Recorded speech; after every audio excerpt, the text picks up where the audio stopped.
Chapter 341. Silver Shadow War Maiden Sculpture. It was 11:38 p.m. The area around the RV was completely silent. Inside the cabin it was pitch black, with only Lin Yu lying in the passenger seat. Wu Di sat in the driver's seat, gazing at the center console screen, but his mind was occupied by Lin Qi's question from the afternoon. It was the last day, yet he had no clue about anything. Just then, a blinding white light suddenly erupted from the direction of the restricted area. It was like a full moon slowly rising from underground, casting a pale glow over the entire 100-meter-tall sky curtain wall. Wu Di's eyes narrowed. He immediately sat up straight and looked out the window. The white light lasted for about a dozen seconds before slowly fading, eventually returning to darkness as if nothing had happened. He frowned slightly. The restricted area truly harbored secrets they were unaware of. Back then, Xiaoxi had completely controlled the core databases of the two AIs, yet there hadn't been any relevant records. Could it be that the true core secret wasn't at the base he had visited at all? Or perhaps that underground base was merely the tip of the iceberg of the entire restricted area. Almost the instant the white light vanished, the player's public communication channel completely exploded. Holy crap, what was that just now?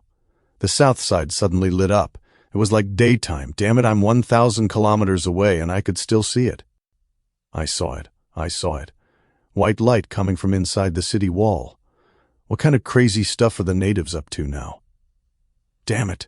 The closer we get to the last day, the more trouble there is. It's fine if the natives want to mess around themselves, but they'd better not drag us into it. They aren't about to launch some superweapon, are they? That mech unit from before was already absurd enough. And now this white light, could it be a nuclear explosion? That city wall should be able to withstand it, right? Nuclear explosion, my ass. Could a nuclear explosion be this quiet? There wasn't even a sound. You deserve to die if you run south. The map didn't restrict you. Why run? It's dark out. It makes no difference where you run.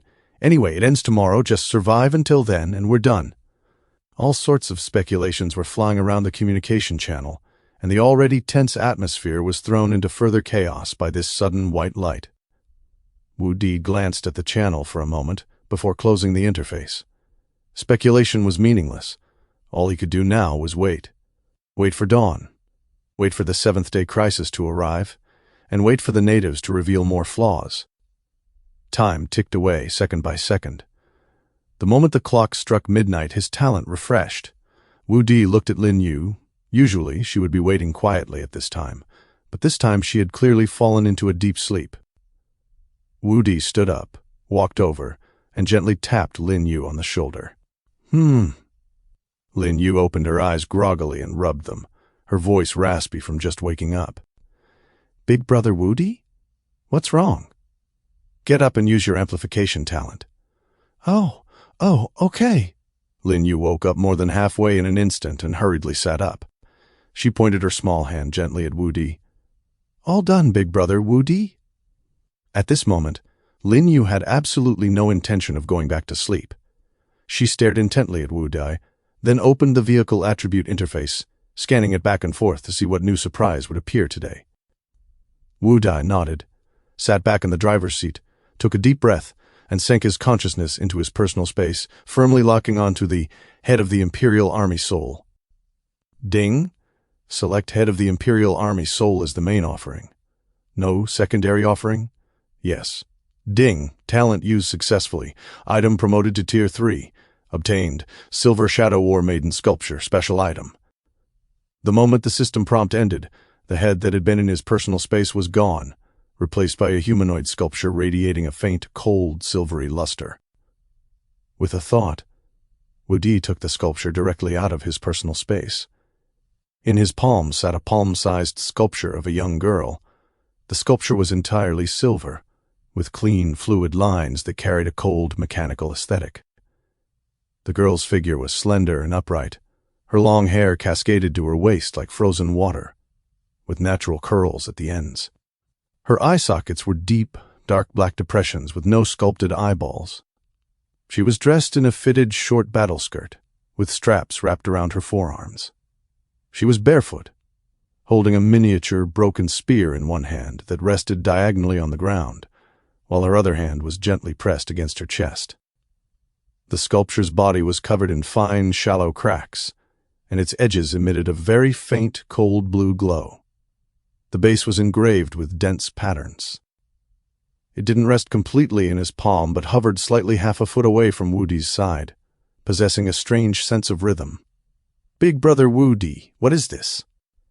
Wudi felt his shoulders sink slightly, and Lin Yue's voice came from beside him. Accustomed to the others, Wudi didn't waste words and directly displayed the attributes of this piece of equipment. Silver Shadow War Maiden Sculpture. Special item. Originating after the end of the final mechanical war, the strongest war maiden burned out her mechanical body and dissipated her divine core. Her remaining original obsession and the residual energy of the star machinery precipitated over 100 years, condensing into a remnant image in the present world, sealing the original authority and source power of a ceiling-level mechanical body from the old era. Effect 1. Soul Nourishment. Permanently increases spirit attribute by 1 point for the holder and all team members every natural day. The effect can be stacked infinitely with no upper limit. Effect 2. Vehicle Resonance. Takes effect when placed inside the vehicle. Increases the effect of all equipment, items, and weapon modules on the vehicle by 100%. Effect 3. Mechanical God's Pressure. The source of the last generation of mechanical maiden residing within the statue possesses high-level authority, permanently suppressing all mechanical constructs and intelligent programs. The vehicle ignores any form of mechanical interference. Note: the slumbering remnant of the mechanical body has not completely gone silent. Under unknown, special circumstances, this sealed source consciousness still has the possibility of resurrection and reconstruction. However, the opportunity and cost for such a rebirth have long since vanished into the dust of ancient war. After reading the 3 attributes, Wudi's eyes couldn't help but brighten. Permanently increasing the whole team's spirit attribute by 1 point every day, and with no upper limit to stacking, this single effect alone was already exaggerated enough. It was 10 times the increase provided by the previous head of the Imperial Army Soul, and vehicle resonance directly doubled the effects of all equipment on the vehicle. While he couldn't quite grasp what that meant, judging by the literal meaning, the effect definitely wouldn't be bad. As for the final effect, Mechanical God's Pressure, it was equivalent to giving the RV a layer of mechanical immunity buff in the future. If he encountered methods like mechanical intrusion or electromagnetic interference, they would all be rendered useless. This round of strengthening yielded far higher returns than he had anticipated. Wudi lightly touched the cold surface of the sculpture with his fingertip, and the faint blue glow flickered slightly before returning to calm. "Wow! Big brother Wudi, hurry, and let me see, please. It's so cute!" Wudi turned his head to look at Lin Yue, who was staring at the girl sculpture in his hand with a face full of surprise, as if the item's attributes were not nearly as important as the item itself. Chapter 342. The 7th day begins. Wudi watched her staring only at the appearance of the statue, shook his head helplessly, and raised his hand to pass the Silver Shadow Battle Maiden sculpture over. "You're on duty here tonight?" "That's right, big brother Wudi.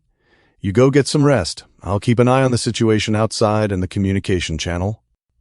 Lin Yu replied, without even looking up, taking the statue with both hands. She held the palm-sized sculpture, turning it over and over to examine it, her fingertips gently brushing against the texture of the statue's long hair. Clicking her tongue in wonder, "It's made so exquisitely, just like the real thing. Even the pleats in the skirt are clearly visible." She played with it for a long while before belatedly remembering to check its attributes. The moment her gaze swept over the panel, her eyes widened instantly. "Oh my God! Big brother Wudi, is this equipment you just refreshed? Are these attributes really this exaggerated?" Lin Yue snapped her head up to look at Wudi, saying with a look of shock and a bit of embarrassment, I was too busy looking at how it looks just now. Wu Di nodded slightly, completely unbothered by Lin Yue's current imitation of Shu Kexin. Lin Yue held the statue, unable to put it down. After examining it over and over several times, she carefully placed the sculpture in the most secure spot on the center console, looked up at Wu Di, and said with a serious expression, "Big brother Wu Di, you should rest. I'll keep watch for the second half of the night. I guarantee I won't slack off, and I'll call you the moment there's any movement." Wu Di watched her solemn demeanor, the corners of his mouth twitching imperceptibly, and said casually, "All right, then I'll give you a task. While you're on duty, take some time to study exactly what the statue's second effect, vehicle resonance, does, and tell me your conclusion when it's light out." Mission accepted. Lin Yu immediately straightened her back, made an energetic gesture, her eyes full of spirit. Wu Di didn't say anything more. He lowered the driver's seat and laid down. When Wu Di woke up again, he glanced at the time on the center console screen. It was already 4:50 a.m. "Big brother Wu Di, you're awake?" Hearing the movement, Lin Yu turned her head and whispered, "After that white light last night, there hasn't been any movement from the direction of the restricted zone. The natives' troops have also stayed huddled behind the city walls, and there hasn't been any news on the communication channel. It's been a quiet night." Wu Di nodded, his gaze looking toward the dark sky outside the window, his brows furrowing imperceptibly. It was too quiet. This kind of calm before the storm made one feel even more uneasy. Based on previous experiences, is there really an unpredictable risk today? And what could it be? Not long after, Lin Shi and Su Wanwan came out of the bedroom one after another, quietly starting to prepare breakfast. When Shu Kexin came out of the bedroom yawning with Xiaoya, the sky outside was just beginning to turn white, and the gray morning light was gradually spreading over the distant horizon. The group finished breakfast quietly and gathered at the front of the cabin. The numbers on the center console screen flickered, pointing to 5:55 a.m. "Today is the 7th day, huh?" Shu Kexin leaned against the seat and stretched widely, her tone filled with emotion. "It's funny, actually. Back in modern society, I would never get out of bed before noon, staying up late all the time. But after ending up in this hellhole, I've actually developed the habit of going to bed early and rising early. I feel like my body is even stronger than before." Me too. Lin Yu nodded in agreement hurriedly. "Back when I was in school, I would stay in bed until the very last minute. Now I wake up before dawn, and even if I want to sleep more, I can't." Lin Shi said softly from the side, "If your bodies weren't stronger, those physique enhancements Big Brother Wu Di gave you to eat would have gone to waste." Su Wanwan nodded in agreement from the side. Judging from the information on the communication channel, the physique of the few of them was something other players wouldn't even dare to imagine. "I think it's all right. There are so many films and television works in the holographic cinema, and I haven't even watched many of them." Shu Kexin pursed her lips and complained, "If you guys didn't keep saying that serious business is more important and wouldn't let me watch during the day, I could enjoy myself every day. It's just a pity there isn't a spare pair of headphones so I can't watch alone. Lately, I've been watching cartoons with Xiaoya every day. It's too childish." Lin Yu was originally nodding in agreement with a serious face, but hearing the second half, she immediately became unhappy and whispered a retort, "It's not childish at all. Xiaoya and I find it quite enjoyable." As soon as she finished speaking, she caught Lin Shi's gaze and immediately shrank her neck, obediently closing her mouth. "Little Yu, we are still struggling to survive right now. Try to have a bit of a sense of crisis." Su Wanwan couldn't help but curve her eyes, reminding her softly, and after finishing, she leaned into Lin Yu's ear and whispered, "Little Yu, it's not good to watch inside the cabin during the day. Just keep an eye on the trading channel to see if you can find some headphones. Then you can watch secretly." As they were talking, Xiaoya, who had been sitting quietly to the side, suddenly moved. She took small steps to the edge of the center console, looked up with her little face, and stared at the silver shadow sculpture placed on top. her eyes full of curiosity. Her small movements quickly attracted everyone's attention. Lin Yu was quick-eyed and nimble-handed. She got up, gently took down the sculpture, crouched down, and handed it to Xiaoya, saying with a smile, "Look, Xiaoya, this is called the Silver Shadow Battle Maiden. It's a treasure Big Brother Wudi just got last night, and it's very powerful." "What is this?" Xiaoya asked softly, her fingertips gently touching the cold surface of the statue, her eyes full of wonder. "This is good stuff." Lin Yu stood up, shook her head at Lin Shi and the others, looking proud. "You guys don't know, right? This is a treasure. I already figured it out last night. Placing this sculpture in the vehicle can directly double the effectiveness of all equipment and items on the vehicle." She counted on her fingers as if enumerating family treasures. Before, the vehicle mounted 30mm chain autocannon, and the Lu Dun 1130 close-in weapon system could only refresh ammunition once a day. But now it's become twice a day. And the detection radar, it used to have a range of 1,000 meters. Now it has expanded directly to 2,000 meters. A lot of attributes have gone up by a chunk. "It's that fierce. Boss, did you refresh items again last night?" Zhu Kexin immediately perked up and hurriedly opened the vehicle attribute panel to check. Once she saw it, she exclaimed on the spot, "Holy crap!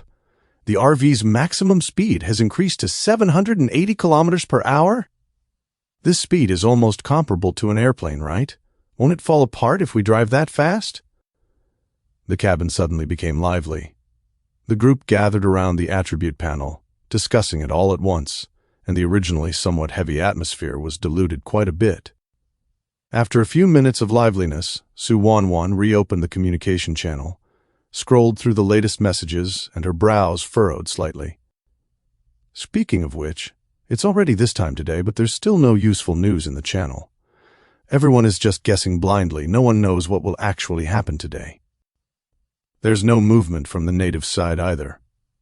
Lin Shi took over the conversation, her gaze falling on the radar screen. The signal in the direction of the city walls remained motionless. "It's too quiet to the point of being abnormal." When she said this, her gaze swept imperceptibly over Xiaoya, who was holding the edge of the sculpture and looking at it carefully, a flash of worry crossing her eyes. Chapter 343, The Beginning of Death.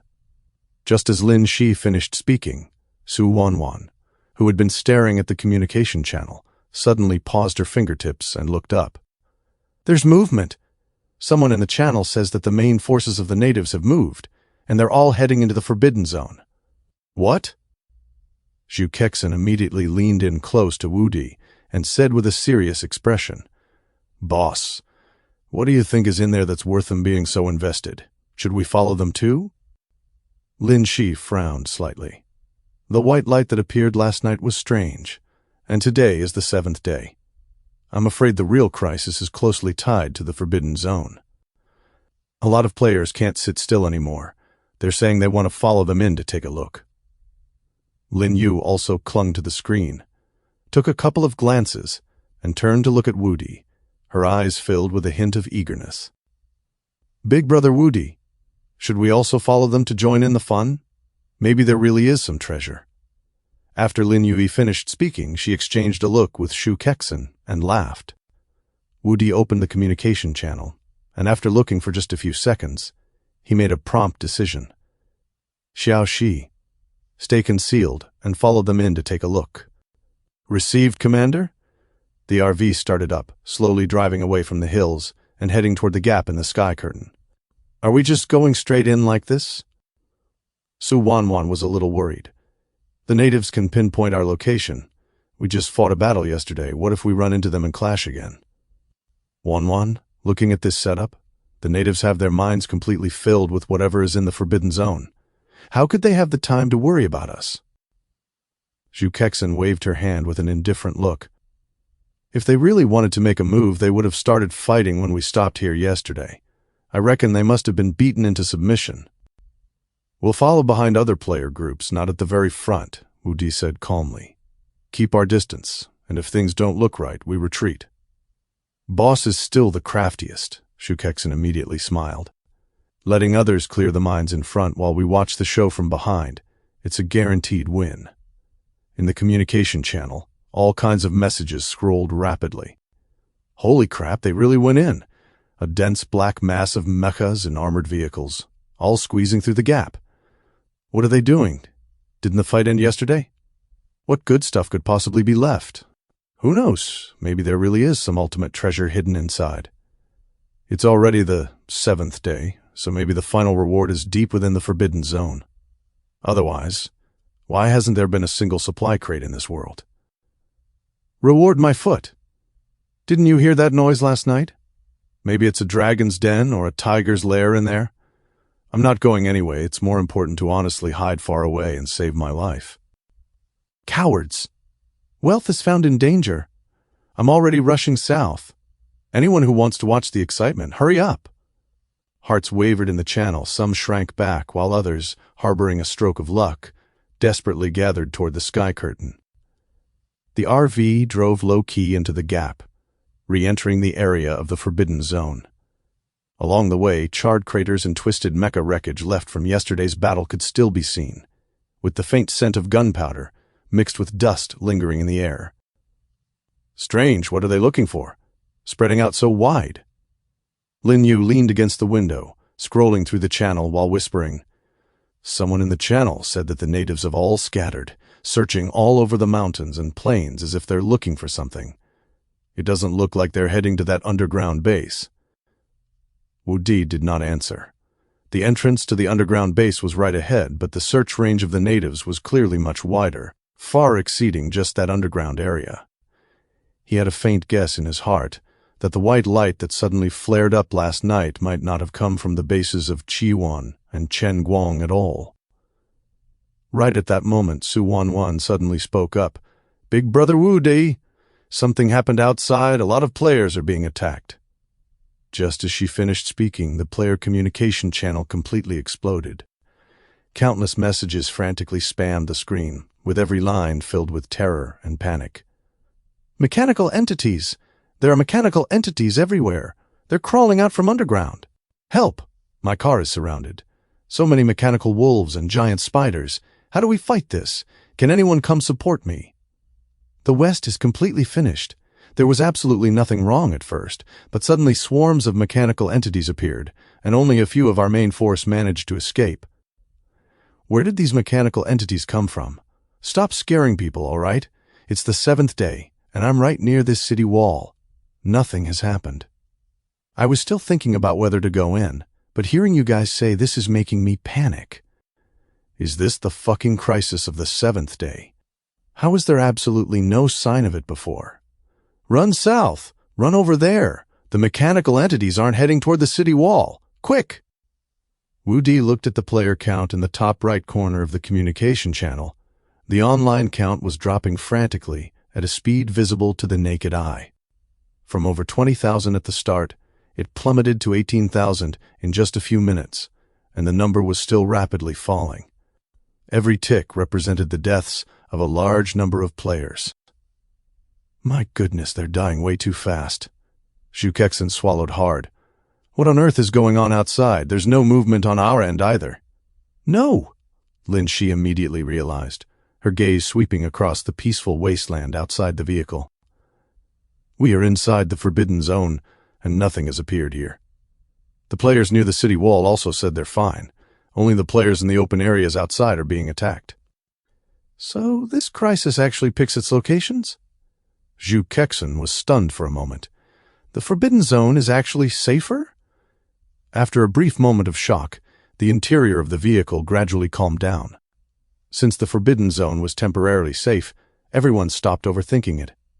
Having been in this world for so long, they had already grown accustomed to such sudden crises and deaths. The RV trailed far behind the foremost group of players, heading deeper inside at a leisurely pace.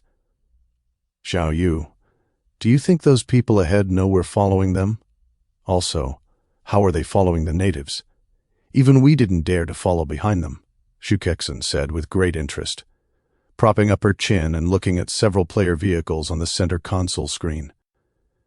They're still thinking of picking up the scraps left by the natives, completely unaware that we are picking up their scraps from behind. Hee hee. Is this what they call the mantis stalks the cicada, unaware of the oriole behind? Sister Zhu. They definitely won't be able to discover us. Xiao Shi can turn invisible. Lin Yu tilted her head and thought for a moment. Besides, there are telescope items for sale in the trading channel. I saw them before. You can see a general outline even from far away. Otherwise, they definitely wouldn't be able to keep up with the natives. Zhu Kexin shrugged, her gaze shifting to land on Xiaoya, who was sitting quietly nearby.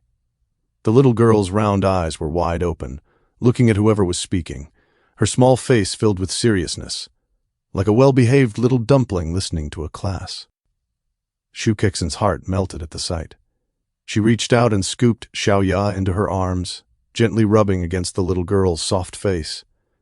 How can our Xiaoya be so cute? So quiet and well-behaved, much sweeter than certain people who lack any romance. Xiaoya was a bit dazed by the hug. Her small hand gently grabbed the corner of Zhu Kexin's clothes as she called out softly, "Sister Zhu." "Oh, so good."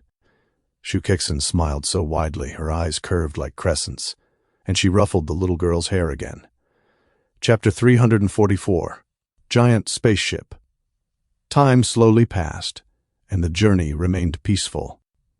By around 10 in the morning, the flood of miserable complaints in the communication channel finally began to subside, replaced by the emotional reflections of many surviving players who had made it through the ordeal. I survived. I actually survived. Damn it, the intensity is already this high and the 7th day has just begun. What are we going to do this afternoon? Is there still a main group? Let's gather.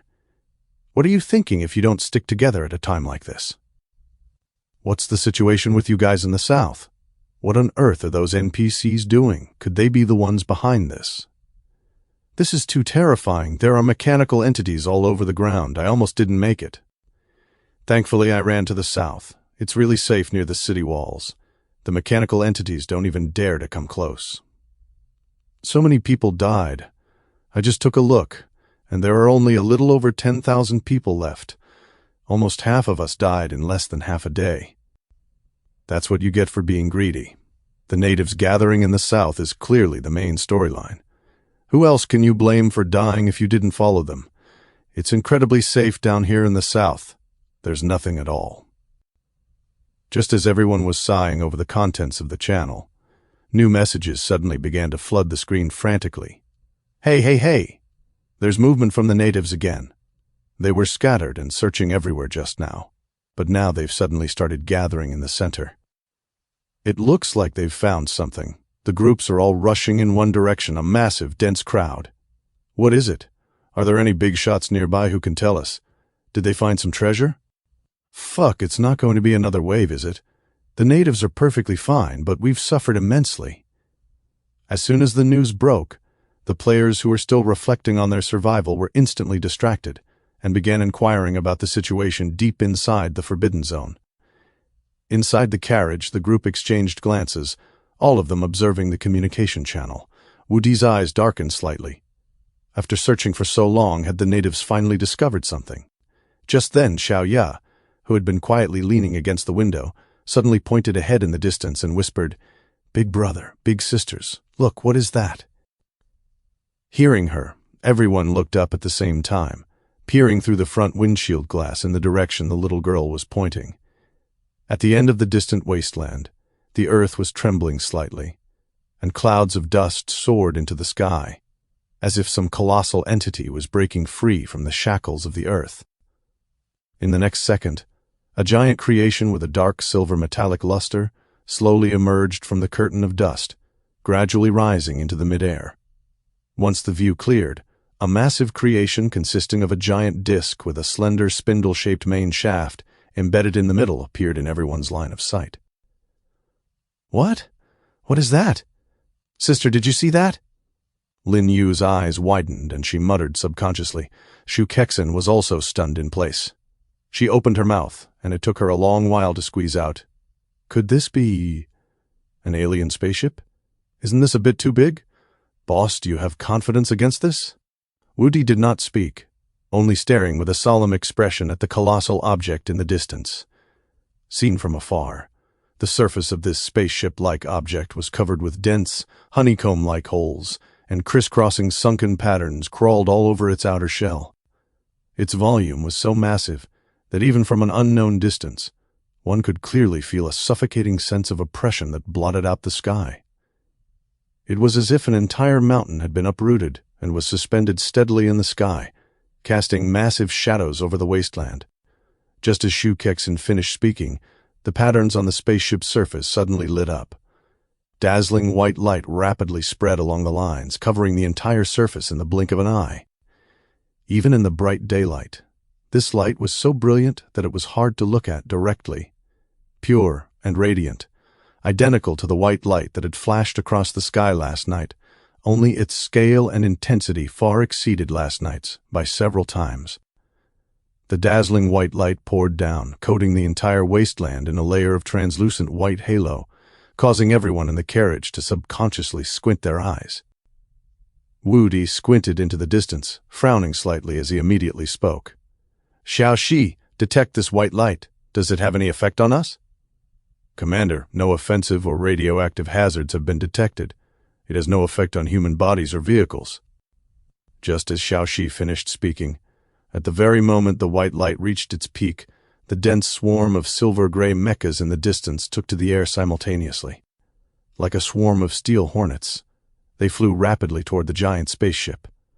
Amidst the ordinary mecha units, a dozen or so special mechas that were completely blood-red were mixed in. Their designs were sleeker and more aggressive than the ordinary mechas, with cold, sharp armor lines that looked like blood-stained blades in the sky of white light, exceptionally striking. What made Wu-Di's pupils contract slightly was that in the middle of the mecha swarm, several figures dressed in black robes actually rose into the air as well. Without the aid of any mechas or vehicles, they walked through the air, their robes rustling loudly in the airflow, and their speed was not a single bit slower than the mechas as they flew straight toward the giant spaceship.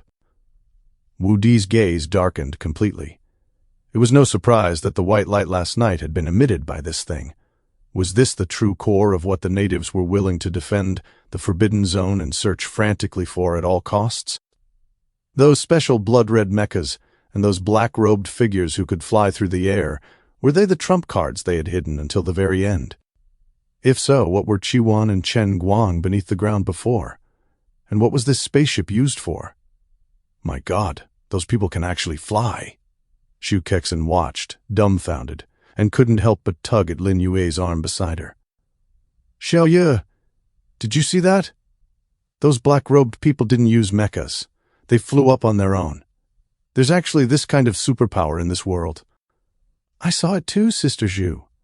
Lin Yu was also shocked, her small face filled with disbelief. And those red mechas look so much more powerful than the previous ones. Big Brother Wu-Di, what do you think this thing really is? Is it really an alien spaceship? Could there be aliens sleeping inside? The two of them chimed in one after another, their minds filled with shock and curiosity. Their voices carried a hint of uncontrollable excitement, and their theories grew more and more outrageous. "Xiao Yue, Sister Zhu, stop fooling around, you two." Lin Shi interrupted them helplessly, looking at the dazzling white light in the distance with a deep frown, her tone exceptionally grave. "Let's not guess what it is first. With such a massive commotion, there's no telling what kind of changes it might trigger next. Should we retreat?" After Lin Shi finished speaking, she looked at Wu-Di. Su Wanwan also nodded immediately, saying as she observed the communication channel, "The communication channel has completely exploded. Everyone is asking what that is. It seems most of the players have seen this thing. The players at the very front of the group have all stopped. No one dares to take another step forward for fear of an accident." Wu-Di did not speak. His gaze locked tightly onto the giant spaceship floating in mid-air in the distance. He knew very well in his heart that the true storm of the seventh day had probably only just begun. Chapter 345. Battle imminent. As Lin Shi's voice trailed off, the carriage fell into a brief silence. Shi and Su Wanwan simultaneously turned their heads to look at Wu-Di, their eyes filled with clear questioning. Wu-Di naturally understood their concerns. Unlike the thoughtless curiosity and excitement of Shu Kexen and Lin Yu, they had always tended to overthink things. This giant creation before them was far beyond their understanding, and the natives had set up a posture of sending out their entire force. Approaching rashly carried unpredictable risks, but truly leaving was also something they were unwilling to do. He stared at the giant spaceship suspended in midair in the distance for a few seconds of silence. "Let's not move for now. We'll just watch from here. Let's see clearly what they want to do before deciding on the next step. We have enough reaction time." "All right." Lin Shi and Su Wanwan both exhaled in relief, their anxious hearts settling slightly. They were truly afraid that Wu Dai would just rush straight over. No sooner had the words been spoken than the situation in the distance suddenly changed. The white light on the surface of the giant spaceship, after climbing to its peak, did not fade, but instead sank inward along those honeycomb-like holes. The next second, dense black specks swarmed out from the holes, rushing toward the natives' mecha group. After careful observation, the few people in the carriage finally saw clearly that they were actually countless miniature versions of the spaceship. They were also of a dark silver metallic texture, retaining the spindle main axis and circular disc outline, emerging from the holes in swarms like a disturbed hive, pouncing toward the mecha troops in midair. The silver-gray mecha group of the natives simultaneously raised their arm cannons. In an instant, countless energy beams cut through the sky, and the blazing trajectories intertwined into a net within the white light. The small spaceships rushing at the very front were hit on the spot, exploding into balls of fire in the air, with metal fragments and sparks raining down. But the number of small spaceships was simply too great. They rushed up one after another, their front ends lighting up with pale blue light points, firing dense energy rays in retaliation. The midair instantly became a chaotic melee. The sounds of explosions were continuous, firelight rose and fell, and the airwaves formed by energy impacts spread out in circles. Even from several kilometers away, everyone in the carriage could vaguely feel the tremors in the air. Wu Di's gaze did not fall on the ordinary mechas in the chaotic battle, but was firmly locked onto those dozen or so blood-colored mechas and the black-robed figures. The combat power of the blood-colored mechas was clearly far superior to the ordinary models. They did not stay in the distance to provide fire suppression like the main force, but instead charged directly into the cluster of small spaceships. Wherever they passed, dense black specks fell downward. They cleared a blank path directly through the dense swarm of machines. The blood-colored mechas were like tigers entering a flock of sheep, with debris flying everywhere they went. And those few black-robed figures made Wu Di's pupils shrink slightly. They hovered in mid-air empty-handed, facing the energy rays fired from all directions, merely swaying their bodies to easily dodge them, their movements as elegant as ghosts. Another figure flashed repeatedly, passing through the blockade of a dozen small spaceships in an instant. Wherever they passed, those spaceships lost power one after another and fell. They didn't even use any weapons, and it was unknown what means they used, but their clearing efficiency was not below that of the blood-colored mechas. "This is just too strong." Lin Yu watched, tongue-tied, subconsciously lowering her voice as she leaned over to Shu Kexen. "Sister Shu, do you think these black-robed figures are robots or something? If they are like us, how can they fly?" Shu Kexen also put away her playful smile, her expression becoming much more serious. "Yu, if you ask me, I don't know either. But I guess these people definitely aren't as powerful as the boss." No. It wouldn't even take the boss to make a move. Zero could probably handle these things." "Sister Zhu, really? Do you think so too? I was just thinking." Shu Kexen and Lin Yu put their heads together, lowering their voices as they watched the situation outside and discussed it.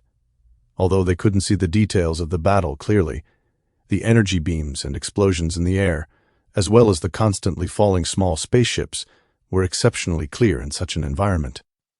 The battle lasted for about 10 minutes or so, and the small spaceships pouring out of the giant spaceship were finally mostly cleared away. Just when everyone thought the battle had come to an end, the team in mid-air suddenly moved. 8 blood-colored mechas and 3 black-robed figures broke away from the main force and flew straight toward the largest hole in the middle of the giant spaceship. They were extremely fast, reaching the entrance in an instant, and without the slightest pause, they filed into the interior of the spaceship.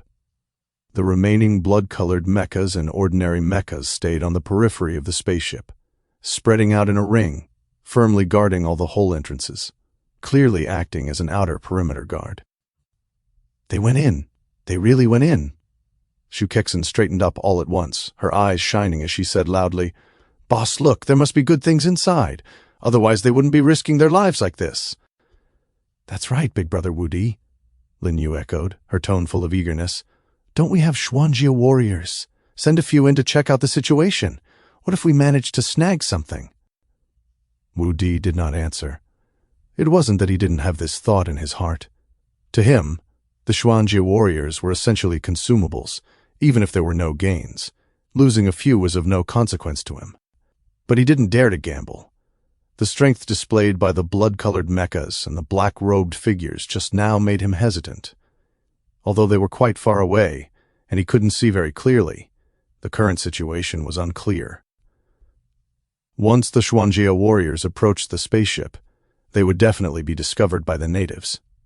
If the natives turned around to deal with them, they might not be able to easily cope with these strange things. Putting the entire team in danger for a bit of uncertain gain would not be worth the loss. "It's too risky." Su Wanwan spoke first, her brows slightly furrowed. "Right now, the natives' attention is all on the spaceship.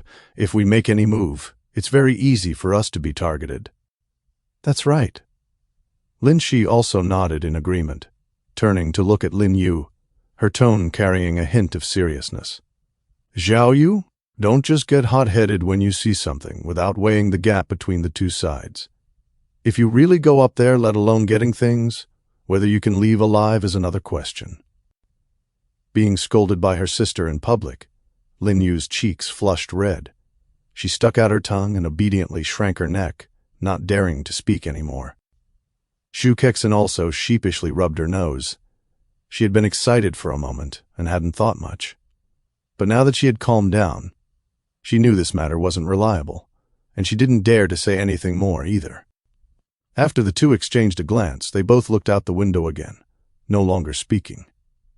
Wu Di continued to gaze at the giant spaceship suspended in the skylight in the distance, his eyes heavy. He was not in a hurry. The natives had gone in, but that didn't mean it would be smooth sailing. The spaceship could release defense units on its own. There might be even more dangers inside. Only when the people inside were worn out would it be the real opportunity. What needed to be done now was to wait. Chapter 346, Spaceship Crash. Time ticked by second. The wind on the wasteland swept dust across the RV's body, yet the giant spaceship hovering in midair in the distance remained completely silent. The communication channel began to buzz with heated discussion. "Holy shit, holy shit, holy shit, what a huge spaceship! That thing in the distance is a spaceship, right? Did you guys see it? This wouldn't be our final opponent, would it? Playing for such high stakes? How are we supposed to fight this? You all saw that battle just now, right? Those mechs belonging to the natives, and the black-robed man who could fly, he could fly. Damn, is there cultivation in this too? I was actually thinking about going in to scavenge earlier, thank God I didn't. With this level of intensity, I wouldn't even be enough to fill the gaps between their teeth if I went over there. People who can fly, what's going on? Could they be humanoid mechs? Is the South really this exciting? Why is there no movement? They've been inside for so long and haven't come out. Just how big is it in there? I said it before. The natives aren't normal at all. I estimate their physique must be at least 100. If our physique reaches 100, can we fly too? Could they have been completely wiped out? Maybe there's an even tougher boss inside. Damn, is that the spaceship you guys are talking about? Judging by the location, I'm at least several hundred kilometers away from you, and I can see it from here. Just how big is this spaceship? Why are you guys overthinking it? Simply put, this is just plot. At the very least, this definitely isn't something we have to deal with. Just watching is enough. At this moment, the group of mechs guarding the perimeter of the spaceship remained motionless in a circular formation, and the blood-red mechs and the black-robed man who had drilled into the holes showed no signs of coming out either. They waited for a full hour, And not only was there no new battle, but not even a single energy fluctuation was detected, as if the people inside had completely vanished into the depths of the spaceship. The few people in the RV were also gradually losing patience. Lin Shi and Su Wanwan had already started preparing lunch, while Lin Yue and Zhu Kexin were boredly scrolling through the communication channel, occasionally looking up at the window. Only Wu Di kept his eyes fixed on the silhouette of the spaceship in the distance. Waiting any longer would just be a waste of time. Xiaoxi, Wu Di suddenly spoke up. Can Zero teleport directly into the interior of this spaceship? Would it be detected by the perimeter guard mechs? Commander, communicating now. Only a few seconds after Xiaoxi's voice faded, it rang out again. Commander, Zero has replied. It can teleport directly into the interior of the spaceship. Notify Zero to infiltrate immediately and see what the situation is inside. If you find anything of value, bring it back. Wu Di paused here before continuing. If there are any unexpected situations, withdraw immediately. Zero's own safety comes first. Commander, the order has been conveyed. After the order was given, the RV returned to silence. For the first few minutes, everything remained calm outside, and the white light on the surface of the spaceship maintained its original brightness. Just as Zhu Kexin couldn't help but want to ask a question, a sudden change occurred. First, blinding blue-white streams of light suddenly erupted from several holes in the middle of the spaceship, followed immediately by muffled explosions from deep within the hull, rolling across the entire wasteland like low thunder. Visible to the naked eye, dense cracks began to appear on the giant spaceship's outer shell, with flames rapidly spreading along the cracks. The hull, which had been stably hovering, began to shake violently and tilt downward bit by bit. It exploded? It exploded inside? Lin Yu lunged to the window, her eyes wide. Before the words had even faded, a second, even more violent explosion boomed. A huge gap was completely blown open in the middle of the spaceship, and countless metal fragments and burning components sprayed in all directions. The entire spaceship completely lost its buoyancy, and engulfed in flames and thick smoke, crashed heavily toward the wasteland. Boom! An earth-shattering crash rang out, and the ground shook violently. The giant spaceship smashed onto the wasteland, kicking up monstrous amounts of dust and a shockwave. Flames gushed out from the broken hull, and billows of black smoke shot straight into the sky, clearly visible even from tens of kilometers away. On a high ground in the distance, Chairman Chen Xuan stood with his hands behind his back, watching the burning, crashed spaceship ahead, his expression so gloomy it could almost drip water. Beside him, a burly man punched the ground hard, causing the hard rock to instantly crack, his roar filled with rage and unwillingness. How could this happen? How could the core explode? Where are our people? What about the things inside? 8 blood armors, 3 cyborgs, all inside. The black-robed man's voice was low, his hands slightly clenched within his sleeves. The core energy has been completely annihilated, and all the data, samples, and legacy technologies stored within the hull are all gone. Chairman Chen Zhuan stared at the flames shooting into the sky in the distance, silent for a long time, before slowly speaking, his tone seemingly carrying a hint of relief. Perhaps the things are still there. Let us go take a look too. The flames of the crash were still burning on the horizon, and the player communication channel had completely exploded into chaos. Holy crap, holy crap, holy crap. It exploded! That spaceship actually exploded. Oh my God, I saw it fall down with my own eyes just now. It was like a mountain crashing down. The ground even shook. Is this alien technology? It's too intense. Why do you think the spaceship suddenly exploded? The natives are too awesome, aren't they? It's only been a short while, and it's already over. It's already over. Holy shit. It ended before I even got there. Is there no crisis today? Who cares how it exploded? Anyway, it looks like this 7th-day challenge has passed, right? Such a big boss is gone. Surely there can't be anything worse, right? Do you guys still have time to chat here? Have you finished clearing out the mechanical entities around you? Why are there so many here for me? All sorts of messages were flooding the screen. The plot twists of just a single morning far exceeded everyone's expectations. In the RV, everyone was still staring blankly at the billowing smoke in the distance outside the window, their minds not yet recovered from the sudden change just now. Just then, Xiaoxi's voice rang out calmly, breaking the silence in the RV. "Commander, Zero has completed the mission, sustained no damage, and has returned to the domain space." As soon as these words were spoken, the RV went silent for a few seconds. Shu Kexin turned her head abruptly, her eyes wide. "What? Zero did it? Just like that? It exploded?" Lin Yu also opened her mouth, looking incredulous. "We waited here for almost an hour, and Zero went in for a few minutes and dismantled the entire spaceship." They had just been speculating whether there was some earth-shattering battle inside, and were still worried that it would be harder to deal with the natives after they got the treasure, but it turned out that this giant spaceship had been quietly blown into ruins by Zero. My God, if we had known Zero was this fierce, what were we waiting for? Zhu Kexin slapped her thigh, then immediately looked regretful. But it's such a pity. Such a huge alien spaceship. What a waste to just blow it up like that. If we could have let Xiaoxi take control of it, why would we still be driving an RV? We could just fly the spaceship and tour the world.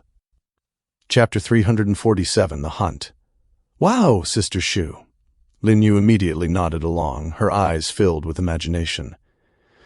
"What do you think is inside that spaceship? It's so big. Do you think we'd get lost in there?" "Stop dreaming, you two." Lin Shi looked at them helplessly. "Not to mention the spaceship's own defense system. Just the blood-colored mechs and the black-robed man on the perimeter are enough to give us a hard time. Zero is fine, but that doesn't mean the RV is."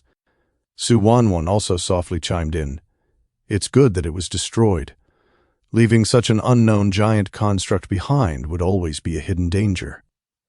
Now that it's blown up, at least part of the crisis for the seventh day has been eliminated." Wu Di didn't interrupt, his gaze still fixed on the burning wreckage in the distance, his brows slightly furrowed. Was the crisis resolved? Probably not. The natives wouldn't just let it go after something they'd guarded for so long was destroyed in an instant. No matter how strong Zero was, it could only guarantee an advantage in individual combat. The RV's own defense was far from invincible, if it were locked onto by concentrated enemy fire. Just as Lin Shi had said, the RV was not invincible. "Xiaoxi, turn immediately. Withdraw from this area at full speed and leave the sky curtain." Wu Dai spoke decisively. "Received, Commander. Evacuation route planned." The body of the RV shuddered slightly, silently turned, and sped away from the direction of the spaceship wreckage, soon disappearing behind the undulating terrain. On the other side, in front of the ruins where the spaceship crashed, flames soared into the sky, burning fiercely, and heat waves carrying charred metal debris rushed toward them. Chairman Chen Zhuan stood on a protruding rock, his robes flapping in the heat waves, his expression as gloomy as if covered in frost. The burly man beside him clenched his fists until they cracked, his chest heaving violently. He was clearly suppressing monstrous rage. It wasn't an internal malfunction, the black-robed man said, his hands hanging at his sides, his voice low. The Morning Star wouldn't have problems so easily, and the blood-armored units and cyborgs wouldn't do this. The burly man suddenly looked up upon hearing this. "You mean someone snuck in? Are the people on the perimeter all blind? That mech that can teleport?" The black-robed man slowly raised his eyes, looking toward the direction of the sky curtain. "They have been following us. Besides them, no outsider has this ability." A cold light flashed in Chairman Chen Xuan's eyes. "Find their location." The black-robed man raised his hand and pressed it into the air, and a pale black light screen unfolded in his palm, with dense coordinate points pulsing on it. A few seconds later, a moving light spot on the screen was marked in red, moving toward the outside of the restricted area at high speed. They are indeed running, and very fast. "Pursue!" The burly man took a step forward, his aura surging.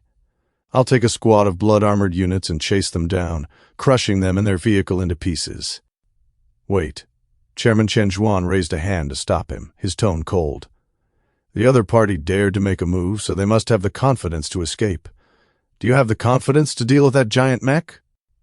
Then what do we do? Just let them go. This won't work, that won't work. Now the Morning Star is destroyed, everything is over. Chairman Chen Zhuan's gaze swept over the countless light spots scattered on the light screen. Those were the players spread across the entire map. Pass on my order. His voice was not loud, but it carried an unquestionable pressure. First, issue a bounty mission, lock onto this team's coordinates, and label them as raiders, dead or alive. As long as the target is brought back to any stronghold, give them a high reward. Whatever the outsiders want, give it to them. Second, order all garrison troops to indiscriminately purge outsiders starting from today. Since they dared to reach out, they must have the awareness that their hands will be chopped off. The black-robed man pondered for a long time before speaking. Issuing a bounty to make them kill each other while simultaneously indiscriminately purging them. These outsiders might not be obedient. Obedient?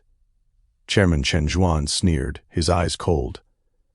These outsiders live for profit, under heavy rewards. There will surely be desperate people. Even if no one dares to make a move, it's enough to make them suspicious of each other and feel endangered. Chaos is more reasonable than the current situation. At the very least, it will keep them busy and leave them with no energy for other tricks. Gather forces and find a location to block this team. After speaking, he looked at the black-robed man and the burly man again. At this time, don't you dare play any tricks on me. The black-robed man said no more and lowered his head to convey the orders. The burly man looked at the shrinking red dot in the distance and spat fiercely. They're lucky they ran fast. But they can run from the monk, but they can't run from the temple. I want to see if these outsiders will dig them out for the bounty. It was as if neither of them had heard Chairman Chen Zhuan's words. The RV sped across the wasteland for over 10 minutes. Seeing that they were getting further and further away from the spaceship wreckage, the tense atmosphere in the cabin had just relaxed a little when Su Wanwan looked at the communication channel, and her expression suddenly changed. Something's wrong, Big Brother Wu Di. Look at the communication channel. As soon as she finished speaking, messages surged in like a tide, making the screen scroll rapidly. Holy crap. The map given by the natives lit up. A location has appeared. What location? Let me see. What the hell? Another wanted bounty? Kill or capture the target alive. Bring them back to the stronghold and get resources. Anything you ask for. This reward is too crazy. What wanted bounty? Why didn't I receive it? Is there another mission in the south? It was released on the projection map we got from taking quests from the natives before. Holy crap, it has this function. Is this a surveillance device? Will it explode? The coordinates are near the southern restricted area, moving north. Are there any brothers nearby who can check it out? If you get this reward, you'll take off. Take off my ass, haven't you noticed? The natives' troops are moving. They're killing people everywhere. They were fine just a moment ago. And then they turned into mad dogs, attacking everyone they see. Damn, what on earth did you guys do in the south? Why are the natives chasing us around like mad dogs now? Who knows what's wrong with them? Things haven't been right since the spaceship exploded. Could it be that the spaceship exploded and they're taking their anger out on us? So what are the natives going crazy for? They want us to work for them and then attack us. Are they brain damaged? Do they really take us for fools? It's just the 7th day. If you hide well, nothing will happen. Oh, the greedy people. The more Su Wanwan read, the darker her expression became. She looked up at Wu Di, Big Brother Wu Di. The natives have issued a wanted bounty map-wide. The target seems to be us, and they've ordered all troops to kill players indiscriminately. It's already chaotic out there. Shu Kexen was stunned for a moment, then sneered. Nice, they can't beat us, so they play dirty, inciting players to deal with us. And a map-wide purge? They have no shame. Why don't they do it themselves? Chapter 348, Direct Engagement. Lin Yu also looked indifferent, leaning back in her chair and swinging her legs. Sister Wanwan, this is useless anyway. The other players can't even catch a glimpse of our shadow. What's the point of just having a coordinate? They can't catch up to us, and they can't beat us even if they did. There's absolutely nothing to worry about. Xiao Yu, it's not just the players. Lin Shi furrowed her brows. Since the natives dared to issue a bounty, they must have a backup plan. They definitely believe we destroyed the spaceship, and they won't let us off so easily. Su Wanwan also showed worry on her face and looked at Wudi. Big brother Wudi, today is already the 7th day. It's better to avoid unnecessary trouble. Why don't we just run as far away as possible? Let's stay far away from the city walls and the forbidden zone, and just get through today first. Wudi's fingertips brushed against the armrest of his seat, his gaze falling on the wasteland scenery rapidly receding outside the window as he quickly calculated in his mind. Over these 7 days, although they hadn't seen a single supply crate the entire time, their actual harvest was far more bountiful than expected. Setting aside the energy reserves, just the silver shadow sculpture, enhanced by the head of the Imperial Army soul alone, made it all worthwhile. There was indeed no need to fight to the death on the final day. Safely surviving until the settlement was the optimal choice. All right. Wudi nodded slightly. Once we leave the range of the sky curtain, we'll head northwest, staying far away from all player gathering areas and the native strongholds. We'll see how things go. The RV drove along in silence. Along the way, they could occasionally see smoke and fire rising from the distant horizon, mixed with faint sounds of explosions. It was clear that other players were being cornered and wiped out by the natives. No one spoke in the vehicle, only quietly watching the rising and falling commotions in the distance, as the atmosphere gradually grew heavy. In the communication channel there was an absolute chorus of wails, with messages scrolling by rapidly. What should we do?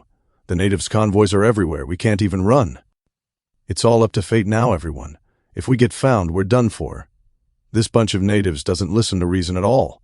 The last day is really killing us. I'm temporarily safe here, no sign of the natives around. Brothers, run to the west. There are fewer people and the terrain is complex, making it easy to hide.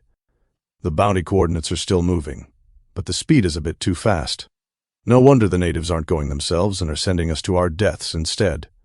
With this speed, could it be a flying unit? Should we go big? Crazy! These natives are absolutely insane. I was found even while hiding in an underground building. Efk, they're about to blow the door open. Go big, my ass. With what, your head? Just think about how to survive. What kind of time is it to still talk about doing something big? I'm safe on my end, but I'm starving. Can someone put some food up for sale? It's the last day. The price of food is definitely going to crash after today. Just hide. Everyone, find a place to hide. If we can endure until midnight, maybe it'll all be over. Su Wanwan looked at the dense requests for help and wails in the channel, sighing softly. This kind of indiscriminate purging was simply a devastating disaster for ordinary players. But these were the rules of the survival world, survival of the fittest, and everyone had to rely on themselves to pull through. Time moved along until 3 in the afternoon, and the RV had already driven out of the forbidden zone. All the natives and player teams along the way had been detected in advance by Xiaoxi, and they had avoided and bypassed them one by leveraging their terrain and speed advantages. Just when everyone thought they could peacefully endure until dark, several eye-catching red light dots suddenly lit up on the radar interface of the center console screen, rapidly closing in on them from 3 directions ahead at the same time. Commander, interception units detected ahead. Xiaoxi's voice rang out immediately. The model is Crimson Standardized Mecha, 3 units in total. They are currently moving in a triangular flanking formation and are expected to enter engagement range in 30 seconds. Xiaoxi, have Zero deploy and take care of the ones blocking the way. Tell it to pull the battlefield to the side, away from the RV, so the battle doesn't affect the vehicle's body. Command transmitted. Only 3? Shu Kexen leaned closer to the center console screen and curled her lip. They're looking down on us too much, sending only 3 units to block us. I'm afraid that's not even enough for Zero to warm up. Don't be careless. Lin Shi shook her head with a serious expression. The combat power of the Crimson mechas is much higher than that of ordinary mechas. We could see that when they were clearing out small spaceships on the periphery earlier. Ordinary mechas simply don't stand a chance against them. Oh, right, Xiaoxi. Lin Yue suddenly thought of something and tilted her head to ask, why isn't there an entry for these mechas in our handbook? Don't we have the monster handbook shells? Sister Shu, What grade do you think these blood-red mechas are? Orange or red? Xiao Yu, you're making things difficult for your sister Zhu. Even though I'm smart, I don't know everything. Lin Shi gave her a helpless look from the side. They aren't monsters, they're combat units of the natives, so of course there is no handbook entry. Lin Yu stuck out her tongue and stopped talking. Everyone focused their attention on the real-time combat footage on the center console screen. On the screen, the footage clearly reflected the situation on the distant battlefield. Zero's black mecha and the three crimson mechas quickly collided, the dust kicked up by the shockwaves spreading in all directions like waves. At first, no one paid much attention. With Zero's combat power, dealing with ordinary mechas was a one-hit instant kill, so three crimson mechas would take at most an extra dozen seconds. But after dozens of seconds passed, the three crimson mechas in the footage were still agilely dodging and counterattacking, with no sign of being destroyed at all. Huh? Why isn't the fight over yet? Zhu Kexin frowned and leaned forward. Zero usually takes out ordinary mechas with one punch each, like child's play. How are these ones so durable? They're like turtle shells. Synchronizing Zero's combat data, Xiaoxi's voice rang out at the right moment. According to the information sent back by Zero, the surface of the crimson mechas is equipped with high-energy directional shields. Before the shield energy is depleted, they can heavily block physical and energy attacks.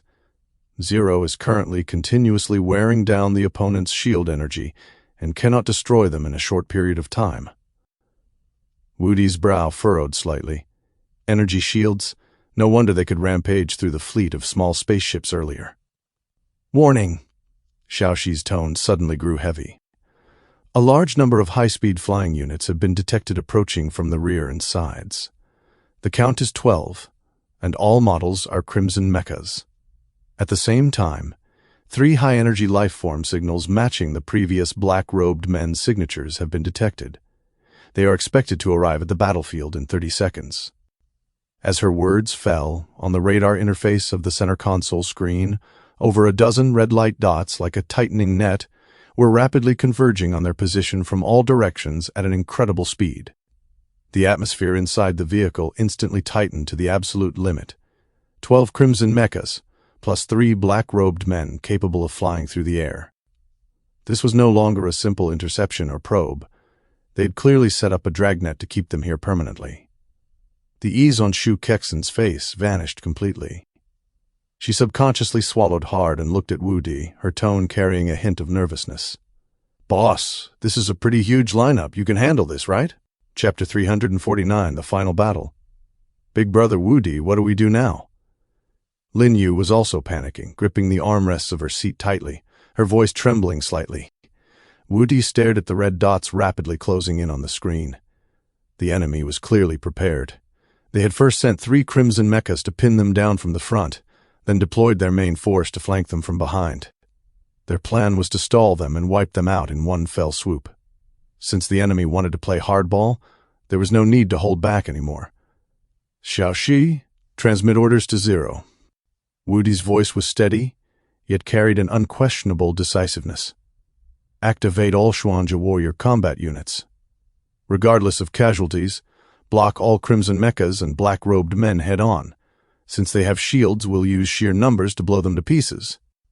Understood, Commander. The order has been issued. In the next second, on the real-time combat feed of the center console screen, ripples in space suddenly surged around the battlefield where Zero was locked in combat with 3 crimson mechas. One Xuanja warrior after another stepped out from them. The silver-gray mechas quickly formed an orderly attack formation on the wasteland, a total of 54 units. This consisted of the 26 units remaining from the previous major battle, plus the entire amount Zero had manufactured and replenished over the past day or so. It was all the mechanical combat forces Wudai had in his hands. Without any wasted movement, the Xuanja warriors immediately threw themselves into battle upon appearing. Under unified tactical command, they split into 3 groups and fanned out on both flanks. One part coordinated with Zero to suppress the 3 crimson mechas in front of them, while the other part turned their cannons to face the incoming group of 12 crimson mechas from the rear. The light from the synchronized volleys of their energy rifles merged into a single sheet and their offensive rhythm was methodical, fully displaying the tactical discipline of an elite force. Zero, meanwhile, maintained a high-intensity offensive, its black mecha flashing as it continuously pressed its attack against the crimson mechas. Xiao Shi, keep the RV mobile and evade long-range fire, Wu Di instructed in a low voice. Understood, Commander. A connection with Zero has been established, and route adjustments are being made in real time. Soon the 12 reinforcing crimson mechas merged with the 3 pinning units ahead. The 15 mechas combined their strength and began a fierce assault on the Xuanjia warriors' defensive line. The high-energy shields of the crimson mechas blocked several consecutive volleys, and each of their bombardments could knock over several Xuanjia warriors. The Xuanjia line continuously contracted, but they held on tenaciously, refusing to let any crimson mecha break free easily to charge toward the RV. Just then, 3 black-robed figures arrived through the air. Instead of joining the melee of the mechas, they fanned out in a triangular formation, trapping Zero right in the center.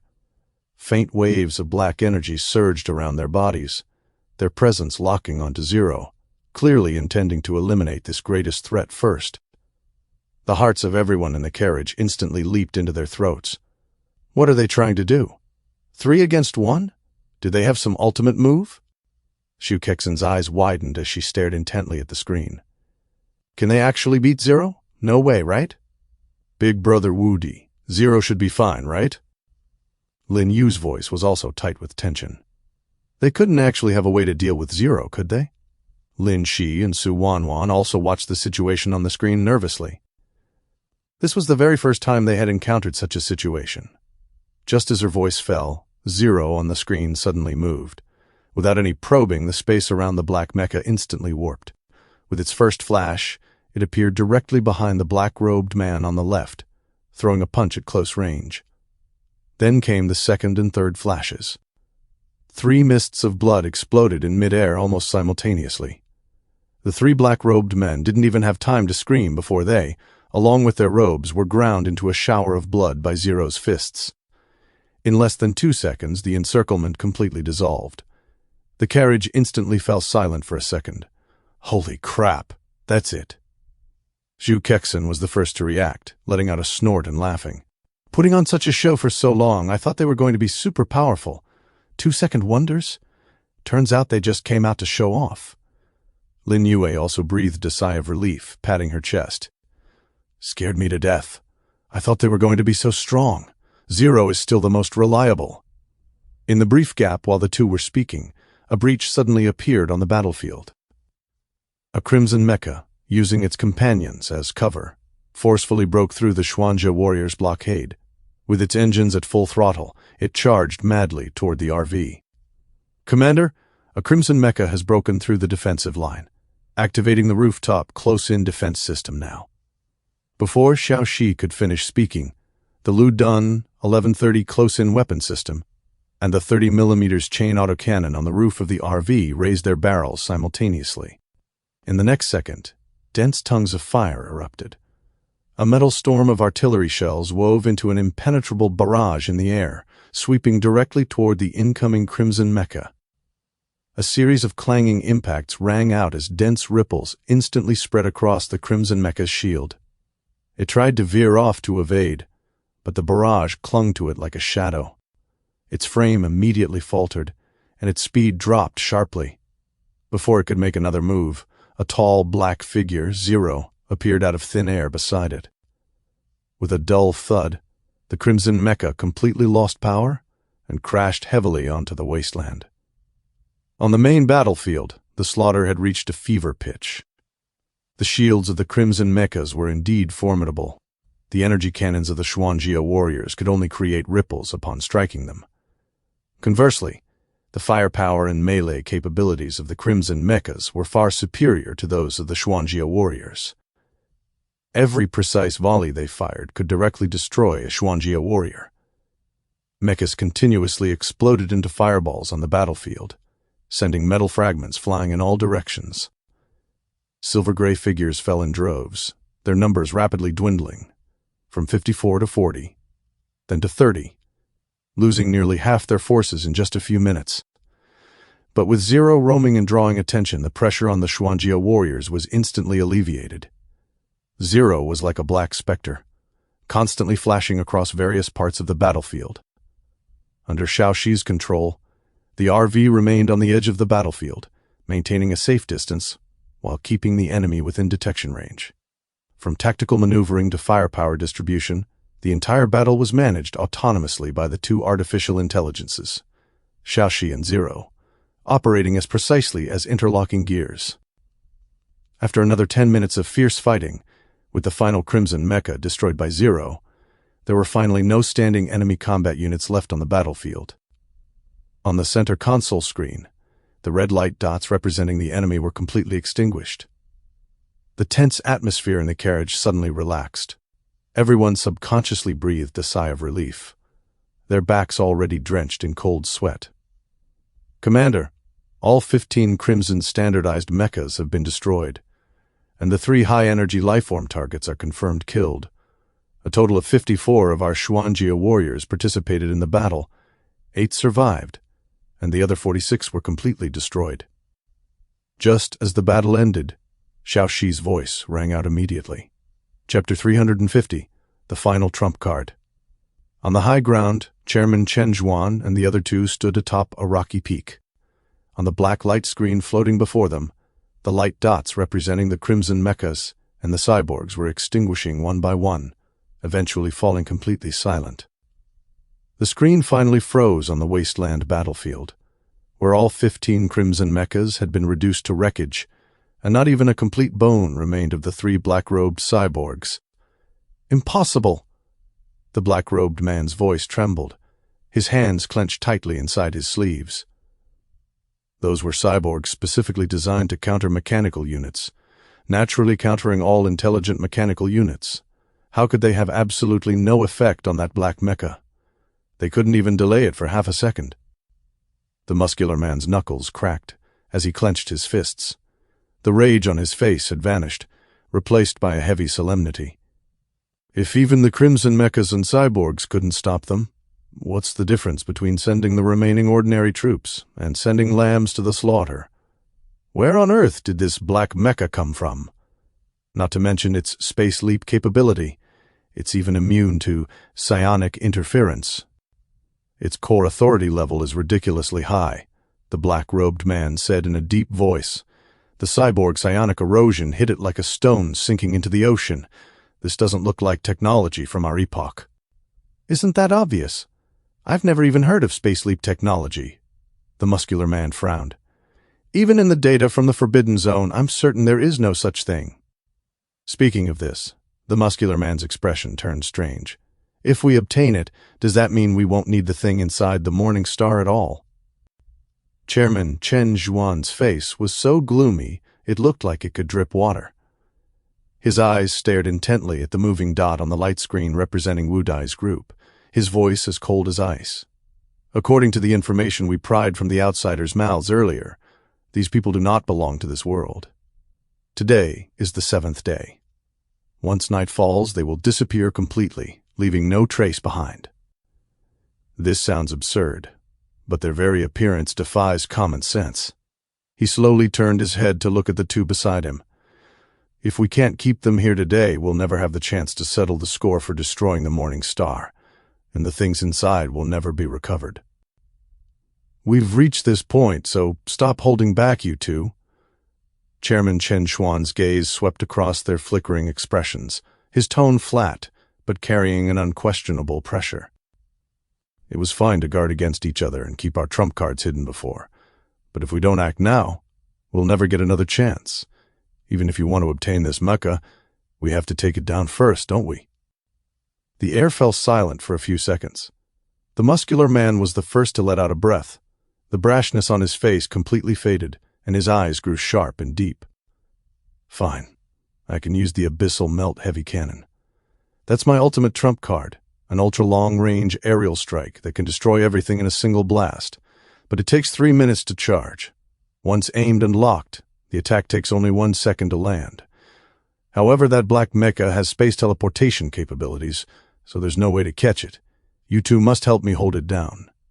Even if you can keep it in place for just 3 seconds, I can complete the lock-on and firing. Otherwise—" The black-robed man also nodded slowly, his voice low. "I still have 2 psionic-modified entities in my possession. They are first-generation prototypes, not designed for direct head-on combat, but specifically engineered to erode mechanical cores and intelligent units.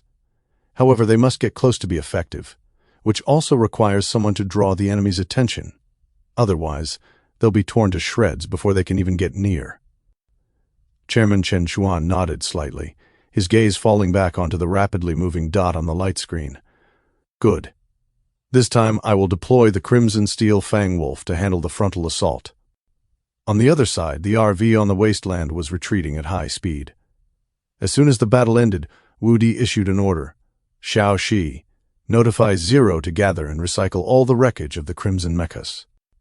"Understood, Commander."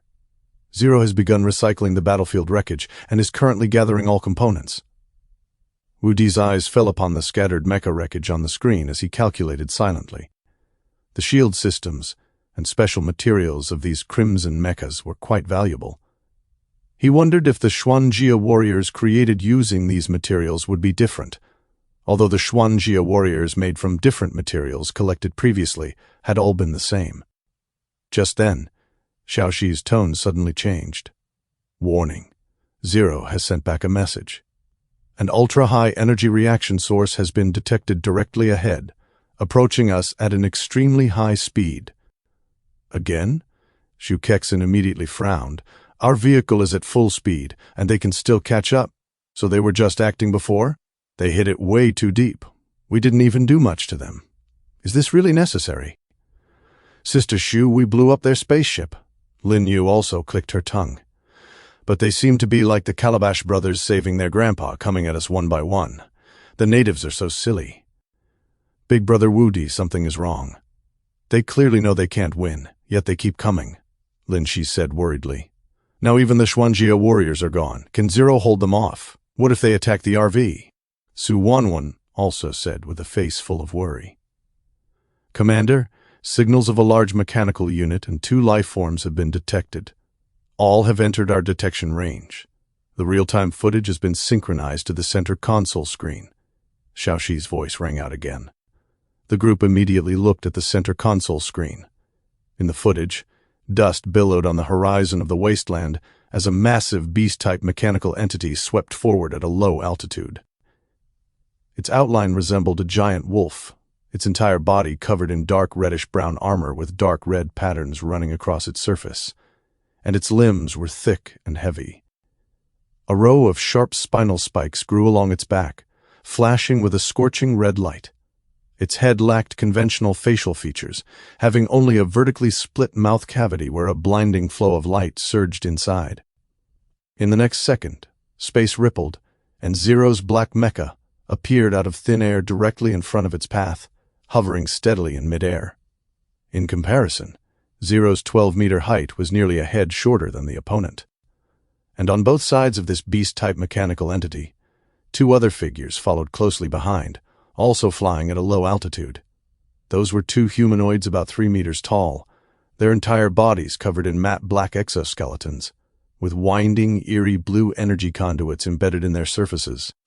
They retained the outline of a human torso, with long, slender limbs and sharp claw blades extending half a meter from their fingertips. Their heads were smooth black faceplates, with a faint, eerie light seeping from the gaps. The 2 followed beside the beast-type mechanical entity, their entire bodies exuding a cold sense of violence. "Holy crap, it's huge!" Xu Kexin looked at the center console screen with a face full of surprise. "And are these 2 ugly things even human? Why are they so strange? They don't look like robots, and they don't look like humans either." "Commander, a mechanical unit has been detected. Shall I perform underlying logic overwriting and take control?" Chapter 351, Weird Attack. "Commander, mechanical units detected. Shall I perform an underlying logic override and take control?" Xiao Shi's voice sounded again. Wu Di's gaze fell on the 3 figures confronting each other on the center console screen, and he pondered for 2 seconds. "No need to take control for now."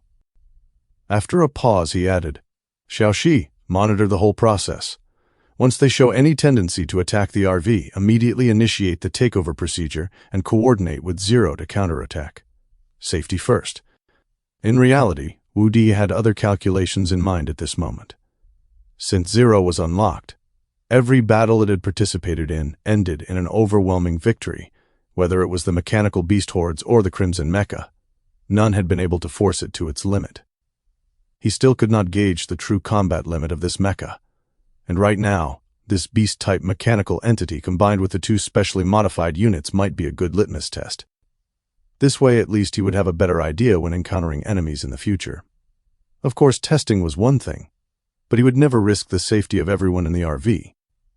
Once the situation exceeded expectations, he would immediately have Xiaoxi take over the enemy mechanical units and join forces with Zero to end the battle quickly. The moment his voice fell, the beast-type mechanical entity on the screen moved first. It crouched low, the energy spines on its back suddenly lighting up with a blinding red glow, and a thick, dark red energy beam erupted from its vertical mouthparts, blasting straight toward Zero. Zero shifted its body to the side, a spatial ripple flashed, and it instantly dodged the attack. The energy beam grazed its body and slammed into the wasteland behind, blasting out a huge crater with a diameter of several tens of meters, instantly melting the rock and soil into a glass-like substance. Before Zero could close the distance, the two psionic modified units had already turned into two black shadows, entangling it from the left and right. They were extremely fast, their claw blades shimmering with a faint, eerie blue light, as they frantically stabbed at Zero's joints and core areas. And unlike before, Zero did not simply raise its hands to block. At first, everyone thought it would be the same as before, and that Zero would end the battle quickly. But after a few seconds, everyone in the carriage noticed something was wrong. Zero's movements clearly showed a very slight lag, and the frequency of its spatial flickering was also half a beat slower. "Boss, this is a bit strange, right?" Shu Kexin frowned, her tone carrying a hint of confusion. "Why has Zero resorted to close-quarters combat? I've never seen it like this before. Xiaoxi, do you know what's going on?" Lin Yue also asked curiously. "Vice Commander, these two humanoid creatures are continuously releasing signal interference, targeting the core processing unit of the intelligent machine to perform program erosion and signal interference. Zero has been partially affected. They are not winning through physical damage, but rather using soft kill methods specifically designed to paralyze mechanical units. Commander, Zero will recover in 2 minutes and will be immune to this type of interference simultaneously." As soon as Xiaoxi finished speaking, on the center console screen, it could be seen that the humanoid creatures were constantly emitting a pale blue energy mist from their bodies, which clung to the surface of Zero's body like maggots on bones. The spatial ripples around Zero were sometimes chaotic and sometimes calm, clearly indicating it was constantly resisting this erosion. But even so, Zero was not at a disadvantage. It quickly adjusted its combat mode, no longer relying on high-frequency teleportation, but instead using its heavy armor to withstand the claw strikes. And although the frontal attacks of the beast-type mechanical entity were astonishing, they were always accurately dodged by Zero. The battle was still firmly under Zero's control, just not as overwhelming as before. Just as the battlefield fell into a stalemate, a massive satellite-like mechanical entity was quietly hovering in the low Earth orbit of this planet. It was overall an irregular ellipsoid shape, with a dark gray alloy shell, its surface covered in mottled scratches and scorch marks. At the end of the mechanical entity facing the planet, a long, slender gun barrel slowly extended. At this moment, the barrel was accumulating a blinding white light, and the muzzle was aimed precisely at the coordinates where Zero was on the ground. The moment the charging reached its peak, the muzzle suddenly lit up, and at this very instant, a massive piece of metal debris drifting from a space junk belt slammed obliquely into the side rear shell of the mechanical entity. The dull impact spread silently in the vacuum. The entire satellite mechanical entity merely vibrated slightly, but the angle of the muzzle still experienced an imperceptible shift. A beam of energy so blindingly white that it was dazzling then erupted from the muzzle, tearing through the pitch-black space and plummeting toward the atmosphere. Alert! Zero has detected a high-speed energy strike. Xiaoxi's alarm sounded suddenly, her tone urgent. The hearts of everyone in the carriage tightened. Before they could react, they heard Xiaoxi continue.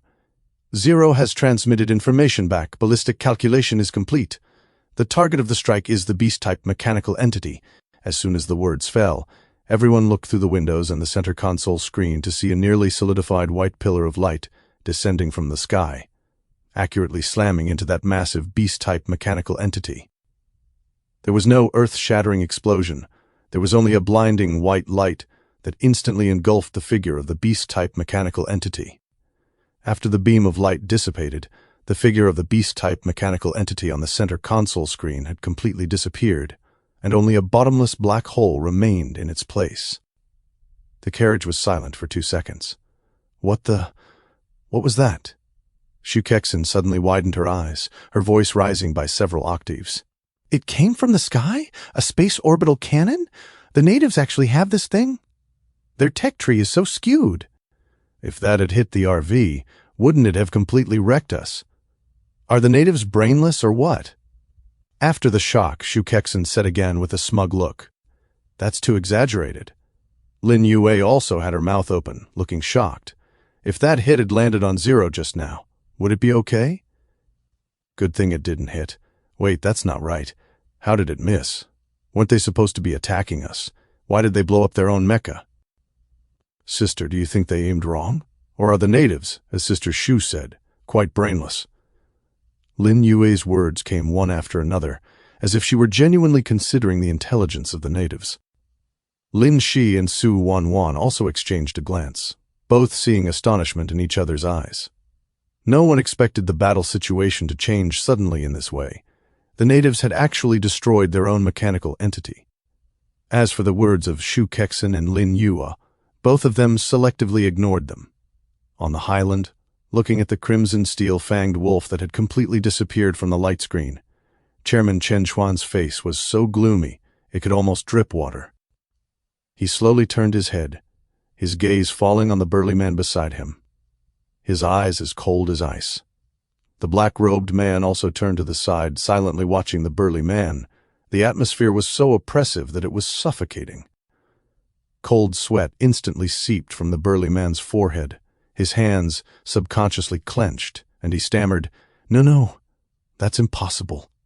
I clearly aimed at that black mecha. I checked the coordinates 3 times. How could it? He himself was stunned. The accuracy of the Molten Abyss heavy cannon space-based strike had always been foolproof. How could it have suddenly veered off course and exactly hit the head of the crimson steel-fanged wolf? Chapter 352.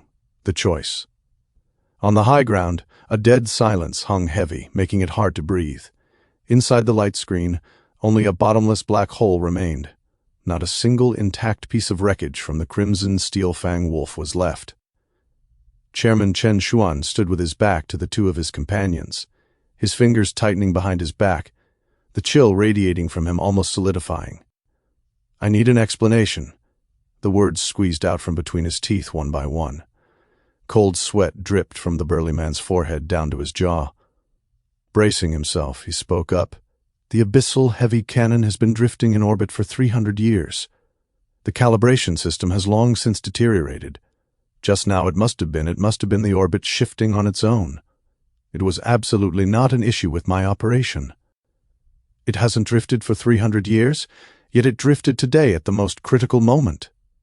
The black-robed man's voice was deep, carrying undisguised sarcasm. Now the crimson steel-fang wolf is gone, and the modified entities have been lost as well. How are we supposed to keep them here? With our words? What do you mean by that? Are you implying I did it on purpose? The burly man suddenly turned to glare at him, his voice rising instantly. Just now your psionic modified entities didn't manage to hold back that mecha either. If they hadn't been so useless, why would we have needed to use the heavy cannon? And now you're blaming me. Enough. Chairman Chen Xuan interrupted their bickering with a cold voice and slowly turned around. The anger on his face had actually faded, but his eyes grew even more unfathomable. Things have already come to this. Pointing fingers is meaningless. We were only working together temporarily, each with our own schemes. If we really counted up, none of us has shown our true trump cards. He knew very well in his heart that their three factions had been wary of each other for hundreds of years, and everyone was holding on to their ultimate trump cards.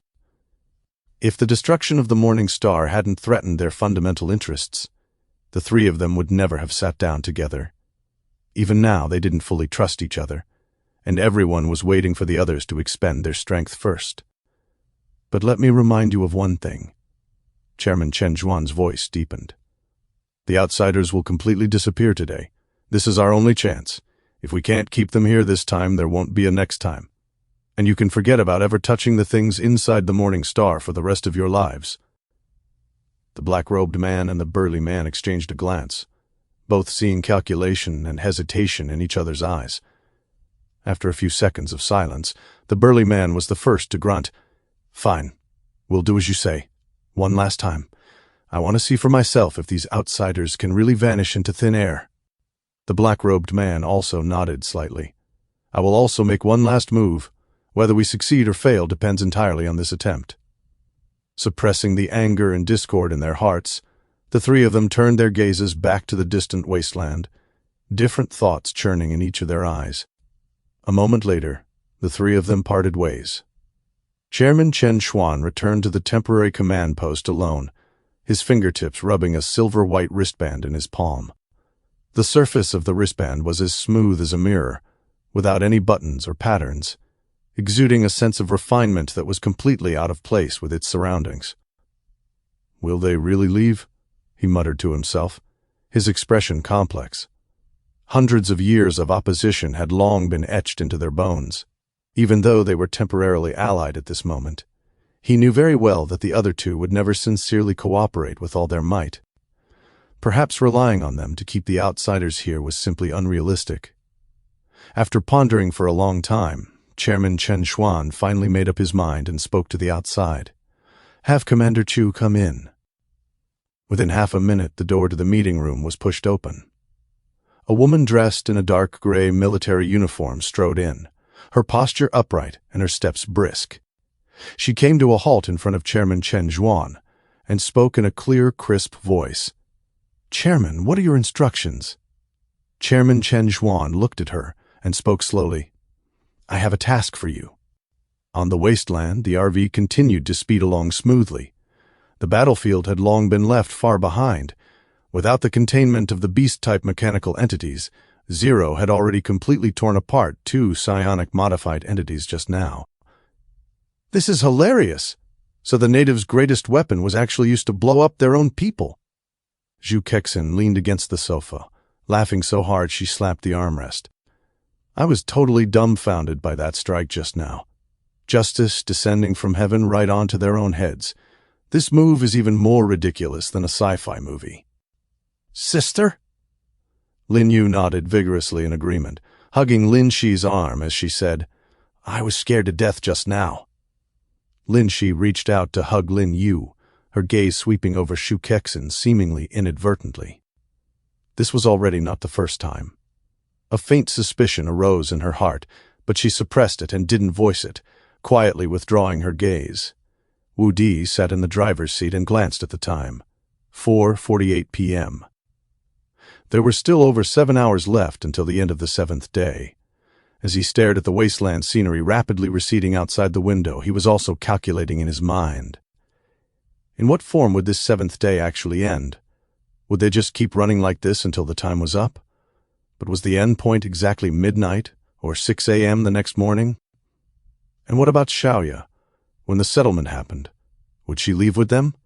Time passed slowly, and the RV sped all the way northwest, encountering no more blockades along the way. At 5:32 p.m., Wu Di and the others finished an early dinner. The discussions in the communication channel reached a peak, with messages flashing by rapidly. "Still over 6 hours. I can barely hold on. Let the 7th day pass quickly." "Hiding in a cave, not daring to move. I've been starving for a whole day, just waiting for it to end. Damn, we'd better not capsize in an easy channel during these last few hours. As long as we survive, it's a win. I got 3 purple weapons this time, plus over a dozen energy crystals of purple quality. Finally, I don't have to worry about fuel anymore. Do you guys think it will really end at midnight? Could it be like before, where we need to reach a certain place for it to end? Who cares? Just hold out until midnight first. Anyway, hiding well is the right move. The bounty coordinates are still moving. This guy can really run. Even the natives couldn't stop them. This speed is just too exaggerated. Looking at the distance, they must be doing 700 or 800 kilometers an hour. That's more than 3 times faster than my piece of junk car. Inside the vehicle cabin at this moment, Lin Shi, Su Wanwan, and Lin Yue were all squeezed together on the sofa, with Xiao Ye also squeezed in the middle, held in Lin Yu's arms. For the first time, they were lying on the sofa inside the cabin with Xiao Ye, watching anime. The projection of the holographic cinema cast in front of them, and the sound echoed throughout the entire cabin. Shu Kexen, sitting in the passenger seat, repeatedly turned back to look at them, then turned back to wink frantically at Wu Di.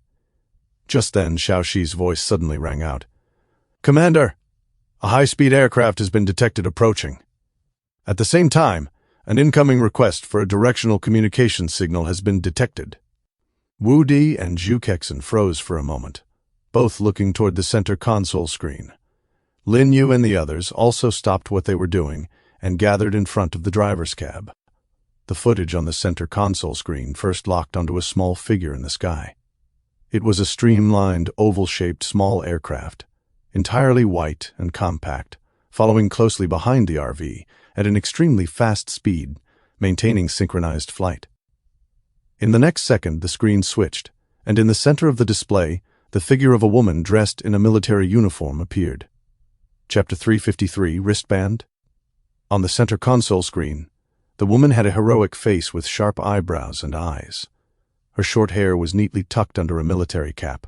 Her shoulders were straight, and her entire being exuded the capable aura of a battle-hardened veteran. She was looking ahead, controlling the flying vehicle, her expression calm and showing no trace of hostility. "What's going on? Again?"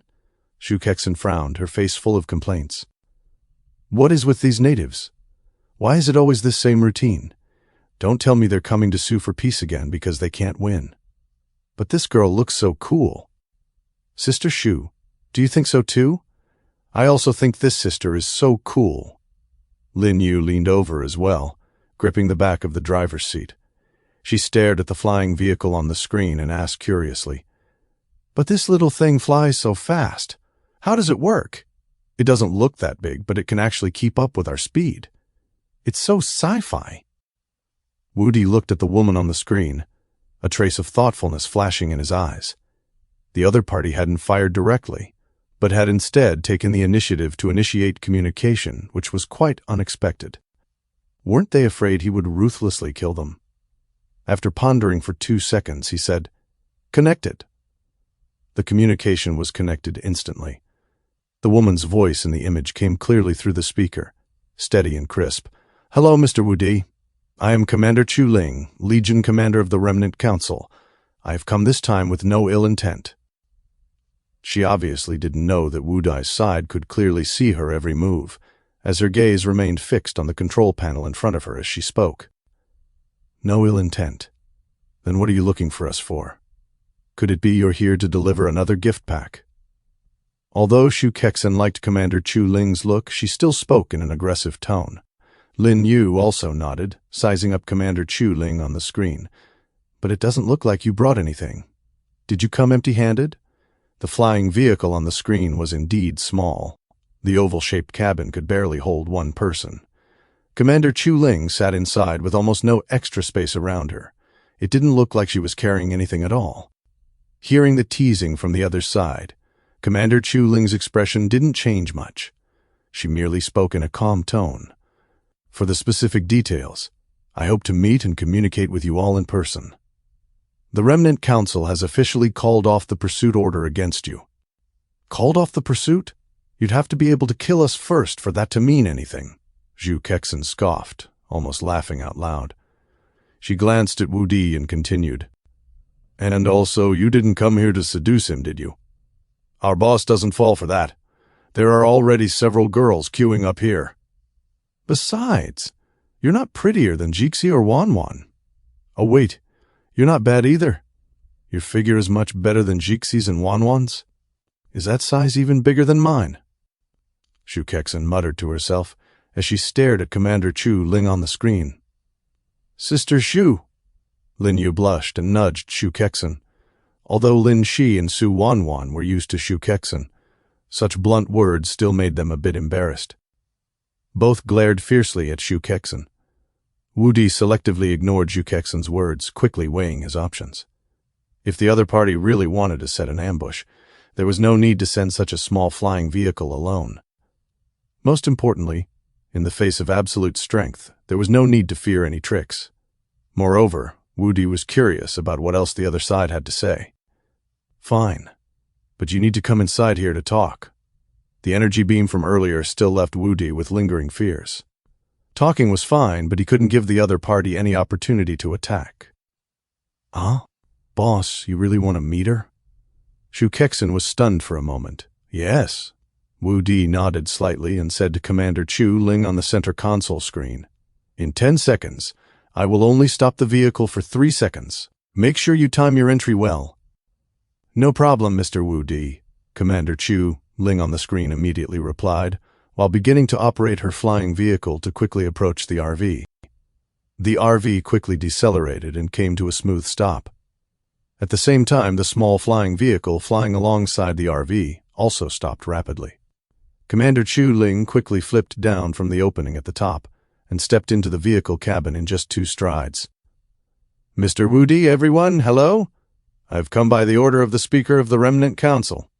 Commander Chu Ling's voice was just as crisp as it had been over the communication channel. As soon as she entered the cabin, she scanned the room and spoke directly to Wu Di, who was standing inside. However, Wu Di still noticed a flash of surprise in her eyes. Xiaoxi, keep moving. Tell Zero to bring that flying vehicle back to the domain space, and don't let it dismantle it. Understood, Commander. Zero has completed the command. Commander Chu Ling showed no reaction upon hearing Wu Di's words and Xiaoxi's voice. Lin Shi and the others on the sofa, including Xiaoya, all looked at Commander Chu Ling standing in the cabin with curious eyes. Wu Di nodded, looked at Commander Chu Ling and said, Speak, what do you want with us? Commander Chu Ling didn't answer directly, but slowly raised her left hand. On her wrist, a silver-white wristband rested quietly. Its surface was as smooth as a mirror, without any buttons or patterns, gleaming with a faint metallic luster. Wu Di's pupils suddenly contracted. That wristband!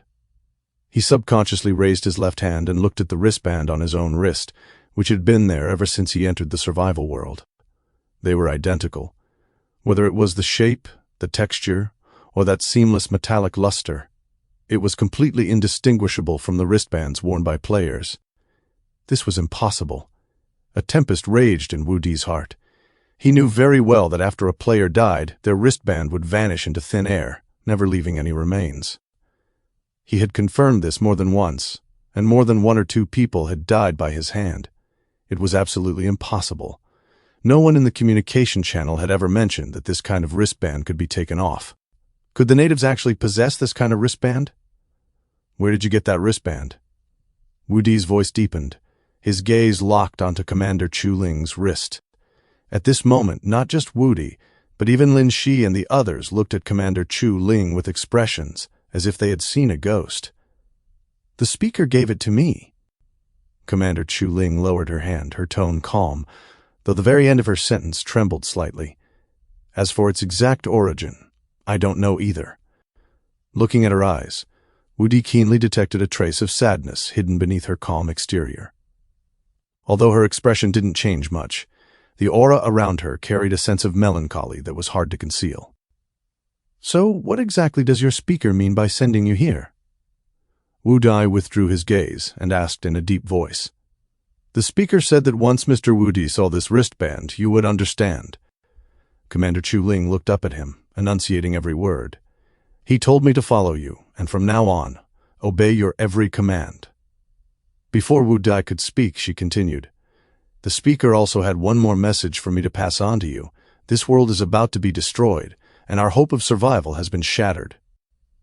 Chapter 354. Agreement reached. Woody raised an eyebrow, his expression turning somewhat strange. The world ending? Hopes shattered? What was all this nonsense? They had only blown up a spaceship. How did that lead to the world ending? But he roughly understood the meaning behind Commander Chuling's words. Wasn't this clearly an act of entrusting an orphan?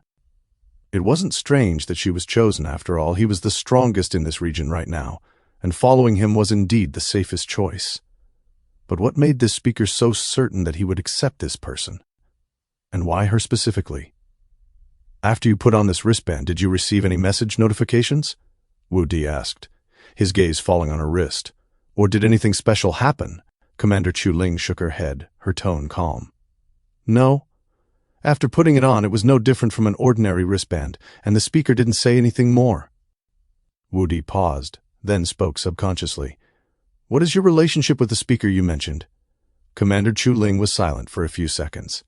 He is my father, Wu Di realized. No wonder. It turned out he was sending his own daughter out to find a way to survive. No wonder he took out something like a wristband. He must have been certain that this wristband could establish a connection with them, the outsiders. However, the statement that the world is about to end still made Wu Di feel uneasy. What exactly did this speaker know?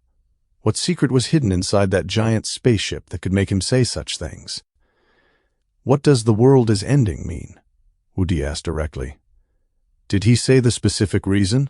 Commander Chuling shook her head. No, the speaker only said this much and didn't elaborate on anything else. Wu Di frowned, lost in thought. He suddenly remembered Xiaoya. If this wristband could really allow the natives to become players of the survival game, did that mean Xiaoya's problem could also be completely solved?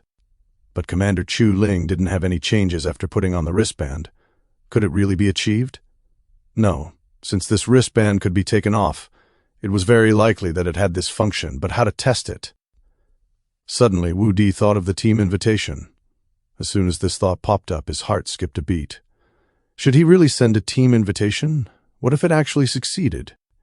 He knew very well that the rules of this survival world were always that the more people in a team, the higher the difficulty of the crises encountered later. Lin Shi, Su Wanwan, and the others had all walked this path side by side, relying on their own talents. Even Su Wanwan had been put on hold for a long time initially. Only Shu Kexin had joined under special circumstances. But what about Commander Chuling? Was a total stranger, one of the natives, worth bringing along based solely on a wristband and a request to entrust an orphan? But the next second, Xiaoya's figure appeared in his mind again. If the wristband was really the key, then this was the only chance for Xiaoya to leave with them. He couldn't just leave her alone in this world that was about to end. Take her or not? Wu Di stood in place, feeling somewhat hesitant for a moment. Boss, what are you spacing out for? Shu Kexin's voice suddenly rang out, interrupting his thoughts. She had long since crowded next to Commander Chuling, clutching the other woman's wrist and looking it over repeatedly, clicking her tongue in wonder. It's really exactly the same. The texture feels no different. What are you looking at so intently? She raised her eyebrows and glanced at Wu Di, teasing him with a grin. Can't move your feet when you see a beautiful woman? You haven't even messed with Lin Shi and the others yet. And here comes another one. You'll just have to be content with looking. Sister Shu. Linya blushed and pulled at her from the side. Wu Di snapped out of it and took a deep breath.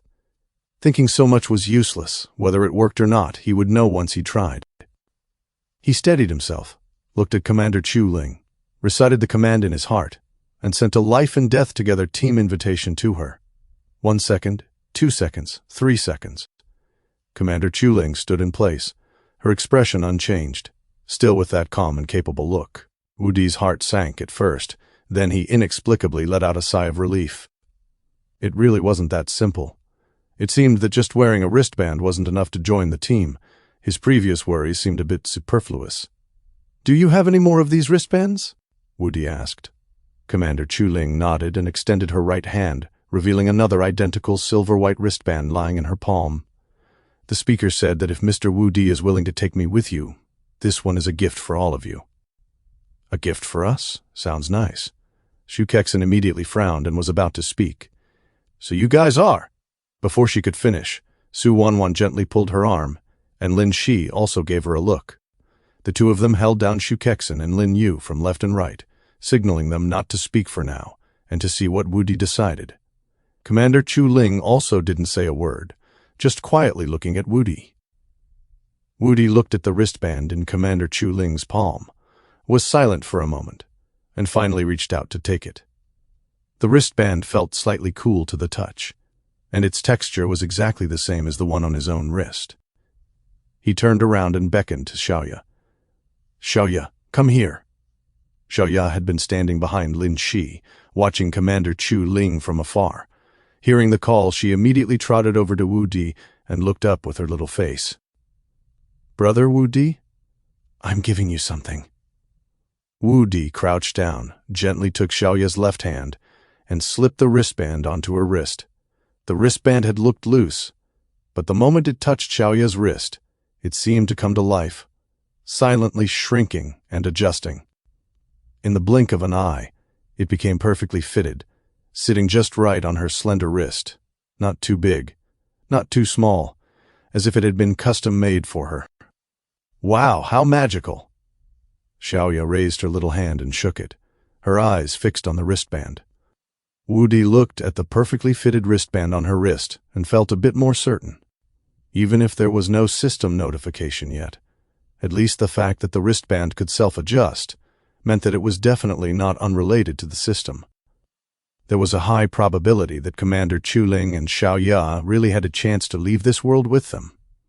He stood up, looked at Commander Chu Ling in front of him, and said with the same indifferent demeanor, "The deal is made. You will follow us for now, and I will ensure your safety. I don't care if you have any other ideas, you know our strength, so behave yourself." After speaking, Wu Di turned to look at Su Wanwan and Lin Shi.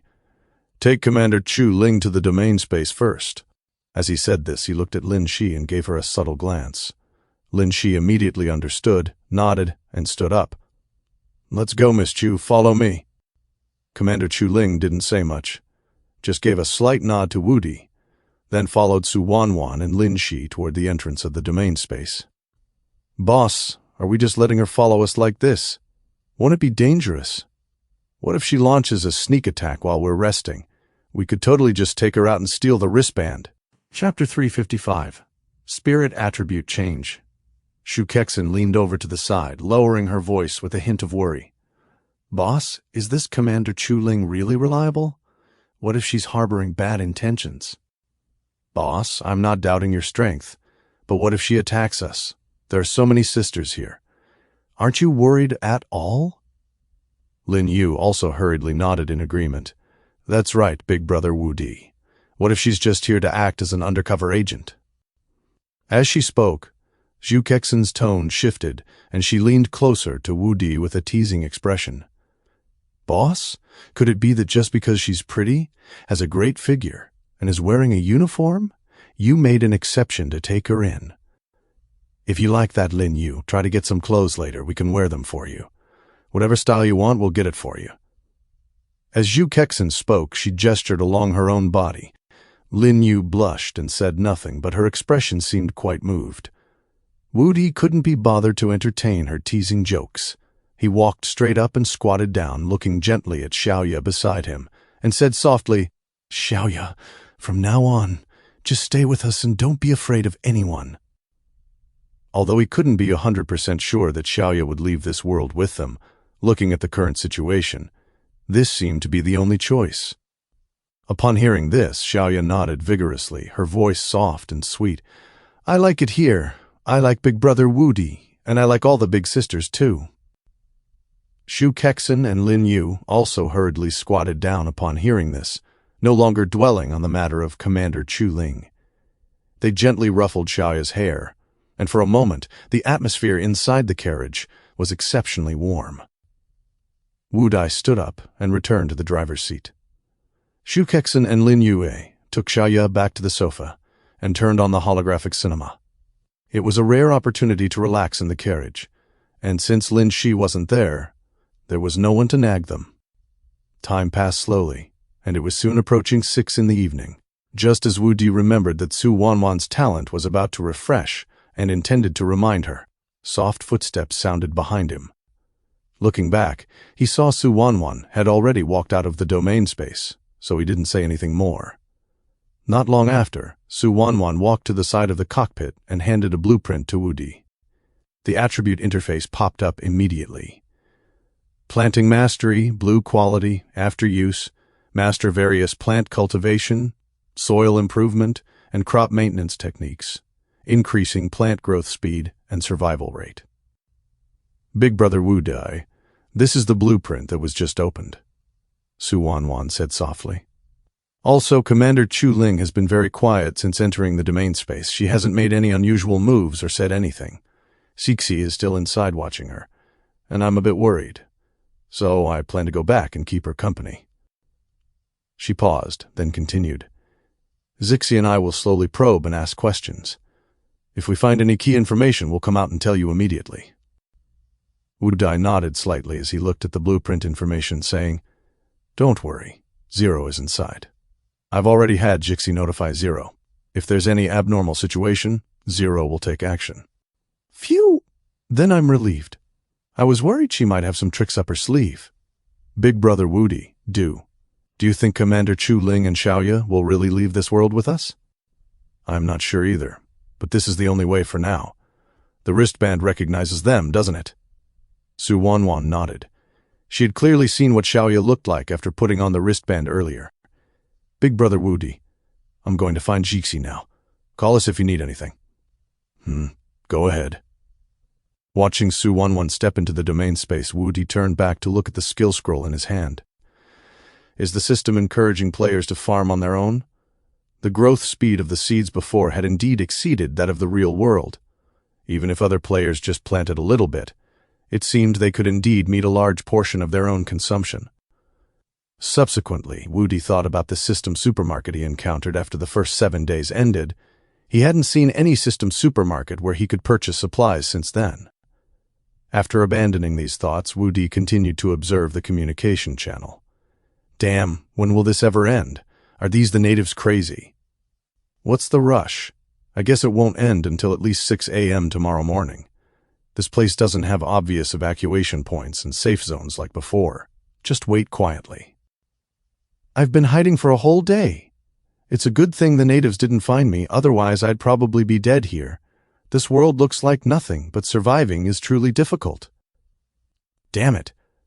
I originally thought that this stage wouldn't have the constraints of the road and monsters, but I didn't expect it to be this hard. The next stage won't be like this too, right?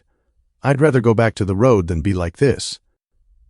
Does anyone know what time it actually ends completely? Midnight?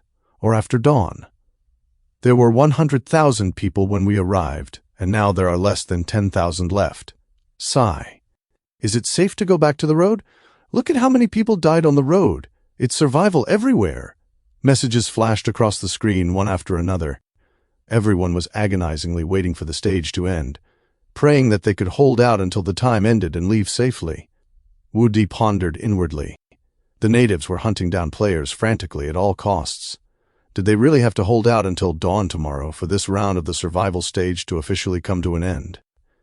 Night gradually shrouded the entire wilderness, and the RV continued to travel steadily towards the distance. Except for Commander Chu Ling, who was resting safely in the domain space, Zhu Kexen, Xiaoya, and the others successively walked into the carriage bedroom to rest.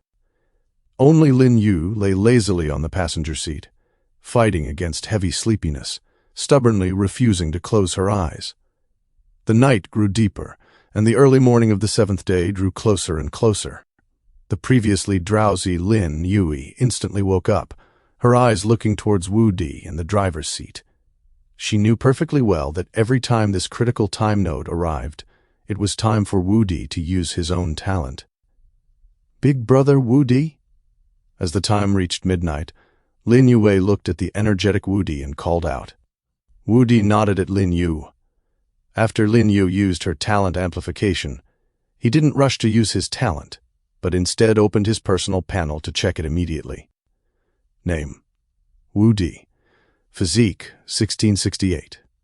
Spirit: 31.5. Abilities: Shooting Mastery, Iron Body, Combat Grandmaster. Note: Spirit Control does not meet the standard, unable to fully control current physical strength. Seeing that his spirit attribute, which hadn't changed for a long time, had finally increased, Wu Dai could hardly suppress the excitement in his heart. He finally had a way to improve his own strength. Seeing this, Wu Di excitedly looked at the silver sculpture placed above the center console. Since coming to this world, apart from energy, this sculpture was his greatest gain. In Wu Dai's view, all external strength was not as important as his own. From now on, the spirit attribute would no longer be a limitation to improving his strength. Suppressing the excitement in his heart, Wu Di directly began to use his refreshed talent. Chapter 356, Earth Vein Symbiotic Armor. Ding. Do you wish to select the Earthrock Armor Vehicle Symbiotic Module, Orange, as the main offering? No secondary offering. Ding. Talent used successfully. Item promoted by 3 tiers. Obtained Earth Vein Symbiotic Armor Law Quality. A hint of joy flashed in Wu Di's eyes. Although he hadn't managed to break through to a higher level, a 3-tier promotion directly yielding a law quality item meant he had another core trump card in his hand, and it was the most important type of defensive equipment for the vehicle at the moment. He immediately opened the attribute panel to carefully check the details. Earth Vein Symbiotic Armor, Law Quality. Vehicle item, a defensive item condensed through communication with the primal law of the earth. Breaking free from the material constraints of physical armor, it uses the vehicle's power core as an anchor point to condense the heavy earth vein energy into a law barrier that permanently coexists with the vehicle body. It builds an uninterrupted primal link between the vehicle and the earth, serving as a crystallized vehicle item that embodies the laws of earth defense. After the equipment is activated, a law-grade rock defensive layer permanently surrounds the vehicle, ignoring any attack methods below law grade. As long as the vehicle maintains contact with the ground, it will continuously draw energy from the earth vein to repair armor damage. Regardless of the extent of the damage, it can steadily recover without consuming vehicle energy. At the same time, the earth vein energy forms an invisible earth anchor, granting immunity to displacement effects such as knockback, collision, and shock. Installation requirement: Level 6 or higher vehicle. Vehicle energy must be eternal grade or higher. Note: the earth never abandons those who coexist with it. This armor is the embodiment of the earth's will. When the roots are connected, it is indestructible and immovable. After reading the full attributes, Wu Di breathed a sigh of relief. The encounters over the past 2 days made him realize that the weakest link in their team was precisely the RV itself. As long as the vehicle wasn't destroyed, with 0 Shaoxi and the addition of Titan's Wrath, there was no need to worry about offense at all. Instead, the constant need to protect the RV limited Zero's capabilities. What concerned him even more was the installation threshold. This confirmed his long-held suspicion that his talent enhancement came with a hidden effect that simultaneously lowered the usage threshold for items. The previous Earthrock Armor Vehicle Symbiotic Module already required a Level 6 vehicle, and even though the enhanced Earth Vein Symbiotic Armor reached law quality, the installation requirement was still Level 6. If it weren't for the effects of his talent, Wu Di didn't dare to imagine how high the installation requirement for a law-grade item would be. Level 7, Level 8, or Level 9? Furthermore, while it was a pity to replace the red-quality ancient construct armor, given their team's experience of frequently encountering crises beyond their level, the red-quality defense was gradually failing to keep up with the intensity. The attack that descended from the sky earlier still made him feel lingering fear just thinking about it. Thinking of this, Wu Di chose to install it immediately. The moment he clicked install, Wu Di could clearly feel a subtle tremor coming from the vehicle body, which shocked him immensely. He had to remember that the RV was equipped with an anti-gravity field previously. No matter what situation they encountered, there had never been a single tremor inside the RV. Shaoxi, I've installed a new item for you. Run a check. Received, Commander. Earth Vein symbiotic armor has been integrated into the vehicle management system, permissions synchronized. Xiaoxi, bring up the RV's exterior view. Commander, the RV's exterior view has been synchronized to the center console screen. Wu Di looked at the center console screen and saw that the original dark gold armor, with fine runes flowing across its surface, had completely disappeared. In its place was a deep, rock-gray vehicle body. There were no obvious seams on the vehicle's surface. It was seamless, as if carved from a single piece of natural rock. Upon closer inspection, a faint, translucent halo covered the surface, flowing slowly along the contours of the vehicle. Faint dark gold patterns extended from the edges of the wheels, wrapping around the hubs like root systems. The entire vehicle looked heavy and steady, exuding an indestructible sense of solidity, as if it had merged with the wasteland beneath it. In the passenger seat, Lin Yue stared at the screen for a long time, then turned to look at Wu Di, her lips moving as if she had something to say but hesitated. Noticing this, Wu Di glanced at her, amused. "This isn't like you. Just say it. Big brother Wu Di, have you checked the vehicle leaderboard?" Lin Yu scratched her head and asked inquisitively, "We installed even better equipment, but our points dropped again. They dropped once last time when you installed that Origin World crystal core, and now they've dropped again." Listening to Lin Yu's words, Wu Di opened the vehicle leaderboard. Sure enough, although they were still at the top, the original 559,600 vehicle points had dropped by 100,000, now standing at only 459,600. "It dropped the moment you replaced the equipment just now," Lin Yu frowned.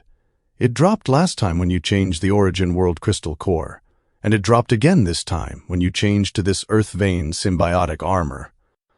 Saying this, Lin Yu suddenly asked, with a curious expression, "Big brother Wu Di, do you think if this continues, by the time we upgrade all our equipment to Eternal Grade or Law Grade, we'll disappear from the leaderboard entirely? Also, Big brother Wu Di, why don't these Eternal Grade and Law Grade items count towards our points? If they did, other players would be stunned when they saw our score." Imagine how many points that would be? If we encounter another supermarket where we can shop with points, I'd buy so many things my sister won't let me buy. Watching Lin Yu lost in fantasy, Wu Di shook his head and then fell into thought. He had known before that Eternal Grade and Law Grade items did not increase vehicle points, but he hadn't paid close attention to the vehicle leaderboard.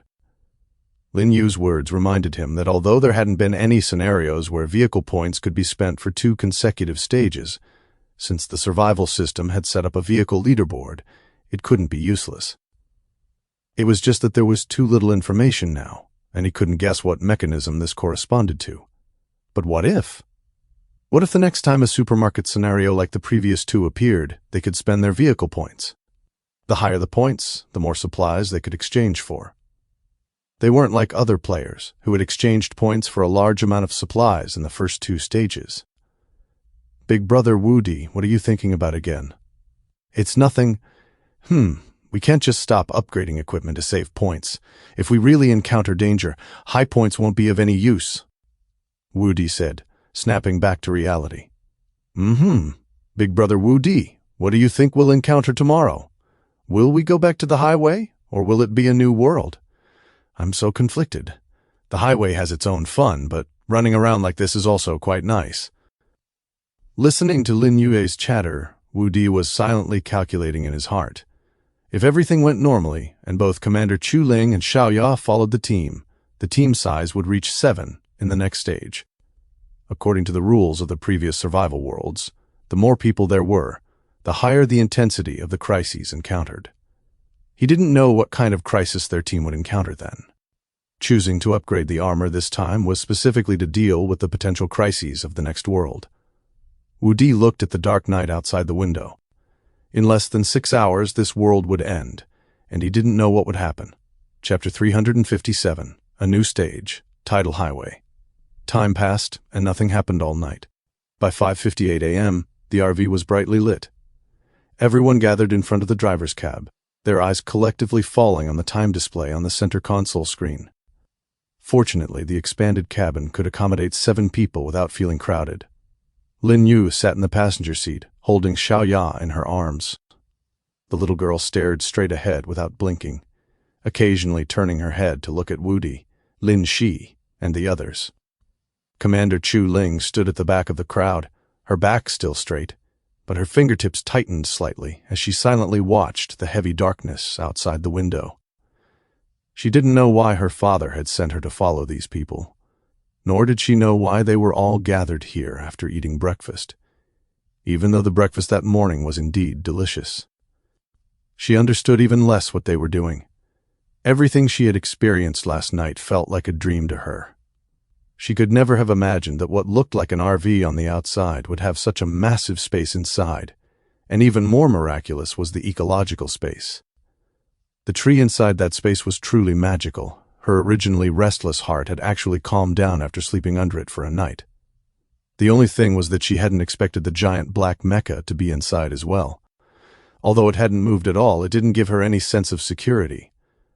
Thinking of this, Commander Chu Ling looked at Xiaoya in Lin Yu's arms. She knew this little girl named Xiaoya was also from their world. But why was she following these people?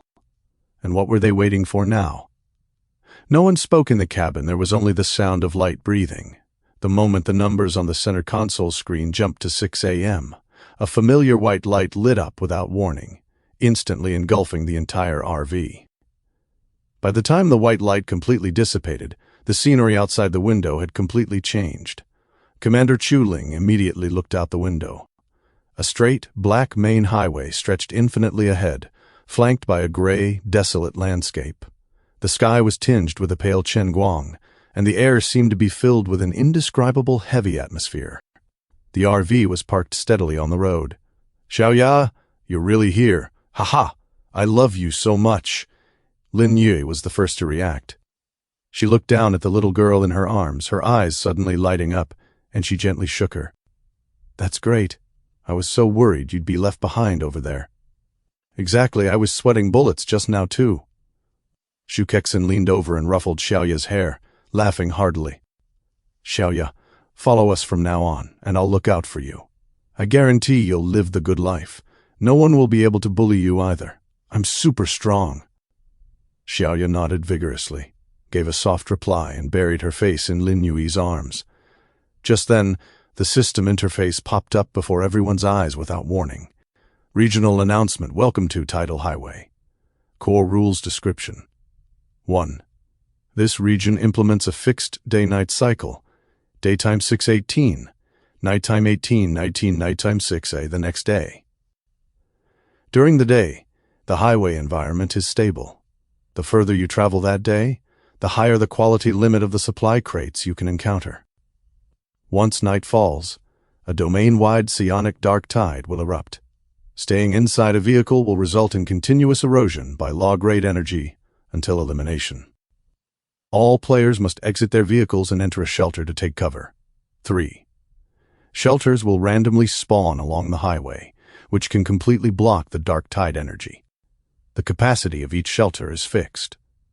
4. Each shelter has a built-in exclusive supply crate, which automatically refreshes after nightfall. The cabin fell into a brief silence for 2 seconds. "No way. We can't even stay in the car at night." Xu Kexin was the first to frown. "This rule is too ridiculous. Why can't we stay in a perfectly good car and have to go down and hide?" "Sounds pretty interesting." Lin Yue stuck out her tongue and looked down at Xiaoya in her arms. "We even have to fight others for shelters. Does that mean we're going to run into a lot of people next?" While everyone was discussing, Commander Chu Ling, who was standing at the back, lowered her eyes and muttered to herself as she stared at the floor. "Everything they said is true. We really left our world. Father, why?" Her voice was very quiet, but it didn't escape Lin Shi's ears. She turned to look and saw Commander Chu Ling's cold, rigid profile, with an undeniable loneliness hidden in her eyes. She looked as if she had lost her soul. Lin Shi walked over, her tone calm and gentle. "Since your father entrusted you to Big Brother Wu Di, this is the path he chose for you. The past world is gone. Moving forward is the only way." Cixi is right. Shu Kexin also leaned over and patted Commander Chu Ling's arm, her tone blunt but sincere. Since you're here, make yourself at home. Follow our boss, and he'll show you a whole new world. Other people want to follow our boss, but he won't even take them, Shu Kexin said, looking Commander Chu Ling up and down. But seriously, this uniform you're wearing is from your world, right? It really has a nice look to it. Our boss's taste is truly top-notch. You're just lucky. Anyone else trying to join our team wouldn't stand a chance. Besides, if you do well with us, maybe you'll even have a chance to go back. After Shu Kexin finished speaking, she noticed that Commander Chu Ling hadn't said a word and was just staring at her with an indescribably strange look. Lin Yu held Xiaoya and said, Sister Shu, can we really go back? I still want to go and get some more energy crystals. Commander Chu Ling looked up at everyone, pursed her lips, and ultimately just whispered a soft, thank you. She didn't say anything else, but the cold aura of aloofness around her softened slightly. On the other side, Su Wanwan walked over to Wu Di's side, her eyes falling on the announcement interface. Big Brother Wu Di, now that we have 7 people in our team, will this stage be? Wu Di understood what Su Wanwan meant. With a team of 7, according to previous patterns, the intensity of the crises they encountered would definitely far exceed those of ordinary players. As for what was mentioned in the announcement, there didn't seem to be any danger. But after experiencing so much, Wu Di knew that the system's announcements were usually just symbolic. It was already a pleasant surprise to get so many hints this time. Xiaoxi, full speed ahead. Pay attention and alert us to any discoveries along the way, Wu Di spoke, his tone calm but carrying an unquestionable decisiveness. Report any abnormalities immediately. Understood, Commander. The RV accelerated smoothly, speeding forward along the straight highway. The scenery outside the window receded rapidly. Shu Kexin leaned against the window, watching the road flash by, and clicked her tongue. At this speed, other players probably won't even be able to see our taillights. Sister, there are supply crates again. You're finally not a freeloading slacker, Lin Yu said, looking at Lin Shi. I wonder what kind of supply crates we'll encounter at this speed. Chapter 358, Unconnected Identity. Lin Shi shot Lin Yu a fierce glare. It was true, just as Lin Yu had said, her talent only triggered when opening a supply crate. During the entire previous open world, no standard supply crates had spawned, leaving her talent practically idle the whole time. Still, having her younger sister pointed out in public left her feeling a bit annoyed. If you're so capable, don't eat the food I cook, Lin Shi said in a flat tone. Lin Yu stuck out her tongue and hugged Xiaoya, shrinking back into her seat. Why would you think that of me, sister? I meant it's time for you to shine. Shu Kexin gave Lin Yu a thumbs up. Although she was a few years older than Lin Shi, she usually wouldn't dare to tease her like that. Wu Di's gaze fell upon the scenery rapidly receding outside the window as he carefully examined this brand-new, strange world. The sky was veiled in a murky, gray-blue hue. Thick, leaden clouds hung low on the horizon, as if frozen by an invisible force. Not even the slightest trace of movement could be seen. There was no sun, yet light filtered through the clouds, casting a dead, desolate quality over the entire world. The road was a smooth, deep black surface. It didn't feel like asphalt to the touch, but rather like some sort of monolithic cast alloy. On either side of the road lay gently undulating gravel barrens, devoid of a single blade of vegetation. The moment he withdrew his gaze, Wu Di's brow furrowed imperceptibly. When the system announcement had popped up just now, everyone in the car had been stunned for a moment, except for Commander Chu Ling and Xiaoya, who had shown no reaction at all. They both wore silver-white wristbands and had followed the team to this new world, yet it seemed they hadn't obtained a complete player identity. Commander Chu Ling, Wu Di spoke in a steady, direct tone. Can you see the system interface on the wristband you're wearing? Commander Chu Ling was stunned for a moment. Upon coming to her senses, she instinctively raised her left hand, her fingertips brushing against the cold metal wristband. She mimicked the actions she had seen others perform, focused for a moment, and finally shook her head slowly. There's no response. On the other side, Lin Yu was leaning in, whispering to Xiaoya. The little girl held up her left wrist and stared at it for a long time before shaking her head with a confused expression. "That's really strange," Zhu Kexen said, rubbing her chin. "Does that mean the wristband is just an ID card for them? Other than letting them follow us, it has no other function?" "Big Brother Wudi, does that mean Xiaoya and Commander Chu Ling count as our team members now?" Lin Yu asked, looking at Wudi. "We might find out later. Let's focus on understanding this world for now." Wudi shook his head. He didn't know how to classify Commander Chu Ling and Xiaoya either. What he was truly curious about was how Commander Chu Ling's father had managed to remove a wristband from a player. Could the natives of a world actually influence this survival game system? "Understood, boss. I'll keep an eye on the outside and the communication channel right away." Zhu Kexen responded immediately. Su Wanwan nodded, and she and Lin Shi led Commander Chu Ling back to the sofa inside the vehicle to sit down, where they began monitoring the communication channel. Wudi immediately opened the communication channel. Seeing that the player count in the top right corner had reached 100,000 again, he frowned as a dense stream of messages scrolled past rapidly. "Finally survived. In the last open world, I almost died in a monster's mouth. It's much more comfortable on the road. I never want to go to any open world again. The death rate is ridiculously high. 100,000 people, and only a few hundred survived. Why is it 100,000 again? Was your previous stage also that kind of open world? What did you encounter? Aren't small worlds better? Fewer people, less competition, and no danger. The only thing is there's no loot, and I almost starved to death." "No danger? Are you joking? In the last stage, our 100,000 people were basically wiped out. The continent was almost sunk by the NPCs. Did anyone understand the announcement? We have to get off the vehicle and enter a shelter at night. What about the vehicle? Just leave it on the side of the road. Fixed number of people for the shelter? Isn't that just blatant robbery? Does that mean this stage is all about strength among players? Looks like everyone encountered something different in the last stage. Damn it, this crappy game, does it also depend on luck? I survived by the skin of my teeth, while others survived easily without having to risk their lives. Heh, this survival game is really interesting. Fighting against heaven, fighting against people, my gun is waiting for you all. Hilarious. Try running into me, buddy. I didn't waste my time in the last stage. Ha ha. I wonder if there are any girls in this stage. It's been so long since I've encountered a woman. Does any big shot know what the dark tide is? What is the concept of law-level erosion? Can purple quality armor withstand it? I advise you all to find a shelter early. The crises that didn't have warnings before were already so strong.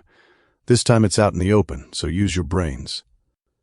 Selling blue-quality weapons and basic ammunition, looking to trade for food and drinking water.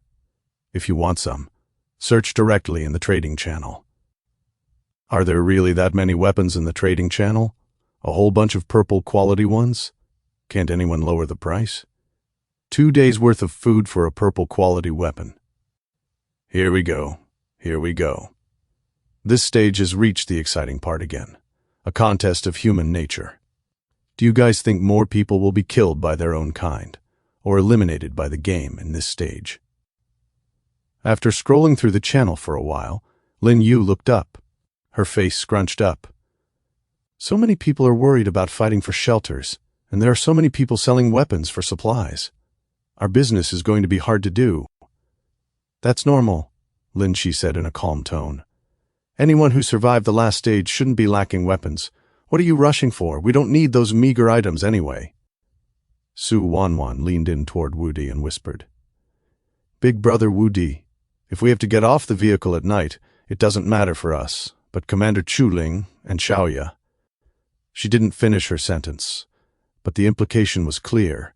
Everyone had been strengthened, and their physique far exceeded that of ordinary people. Commander Chu Ling might have had training, but she hadn't undergone attribute strengthening, and Xiaoya was just a child. Without the protection of the vehicle, the risks they would face from potential crises and other malicious players would be much higher. Wan, what is there to worry about? Zhu Kexin said from the passenger seat with a laugh. Not to mention that boss is here. With our physique, we could take on any number of ordinary players. Protecting 2 people will be a breeze. Hearing the conversation from the front, Lin Shi, who was sitting on the sofa, looked at Commander Chuling and asked, "How is your strength?"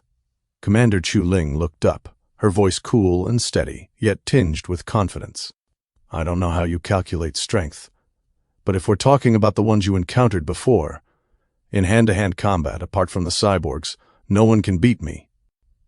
Woody looked back at Commander Chuling in surprise. Although Commander Chuling's world was filled with mechanical entities, the physical strength of the natives was far superior to that of the players. Since Commander Chuling was one of the best among them, her physique attribute would likely be at least 30. Perhaps there would be a chance to test it. Chapter 359, The Era of Automation. "Boss, we're talking to you. Why do you keep looking back at Commander Chuling?" Zhu Kexin looked at Wu Di with a resentful expression. "Or are you saying you just like them big? Shixi and the others haven't grown up yet, but mine aren't small either." After speaking, she looked up and down at Su Wanwan, who was huddled next to Wu Di, and winked. "Boss, look at Wanwan's figure. What's lacking? As long as you say the word, tonight Wanwan will let you pose her however you want." "Sister Shu, we're discussing serious business." Su Wanwan's cheeks turned bright red instantly, and she subconsciously shrank back, her voice becoming a few decibels quieter. Just as they were chatting and laughing, Xiaoxi's voice suddenly rang out inside the cabin. "Commander, a black iron-quality supply crate has been detected 2 kilometers ahead. It has already been retrieved by Zero into the domain space. Shall I dispatch an engineering robot to deliver it to the cockpit?" Once the sentence fell, the cabin was instantly silent for a few seconds. Lin Shi, Lin Yue, and Commander Chuling, who were on the sofa, were all stunned for a moment, and they all looked up toward the cockpit. Zhu Kexin sat up straight from the passenger seat, looking completely bewildered. "What?" She blinked and turned to look at Wu Di, her tone full of disbelief. "Boss, have we evolved to the point of intelligent automation for supply crates now? Before, when we encountered a crate, we had to stop the car, get out to pick it up, and guard against danger in the surroundings. Now it's great. We sit in the car chatting, and the crate just flies in by itself. Zero can be used like this too." Lin Yue also leaned over. "Then if we keep driving, won't the supply crates in the domain space pile up into a mountain?" Sister, your talent can only open 3 crates a day. That's too few." Wu Di was also a bit surprised. He knew that Zero possessed short-range spatial leap capabilities, but he hadn't thought about using it to pick up supply crates. Xiaoxi scanned and locked onto the target, and Zero immediately deployed for retrieval. The whole process took no more than 2 seconds, and the RV didn't even need to slow down. It was both efficient and avoided the risk of getting out of the vehicle. Unknowingly, their survival mode had completely distanced itself from that of ordinary players. No need to send it over. Wu Di gave the instruction to the central control screen and turned back to look at the stunned crowd. Commander Chuling stood behind the crowd, her face filled with unconcealable confusion. She had no idea what had happened, and as for the supply crate, she didn't understand it at all. Xiaoya didn't care about these things.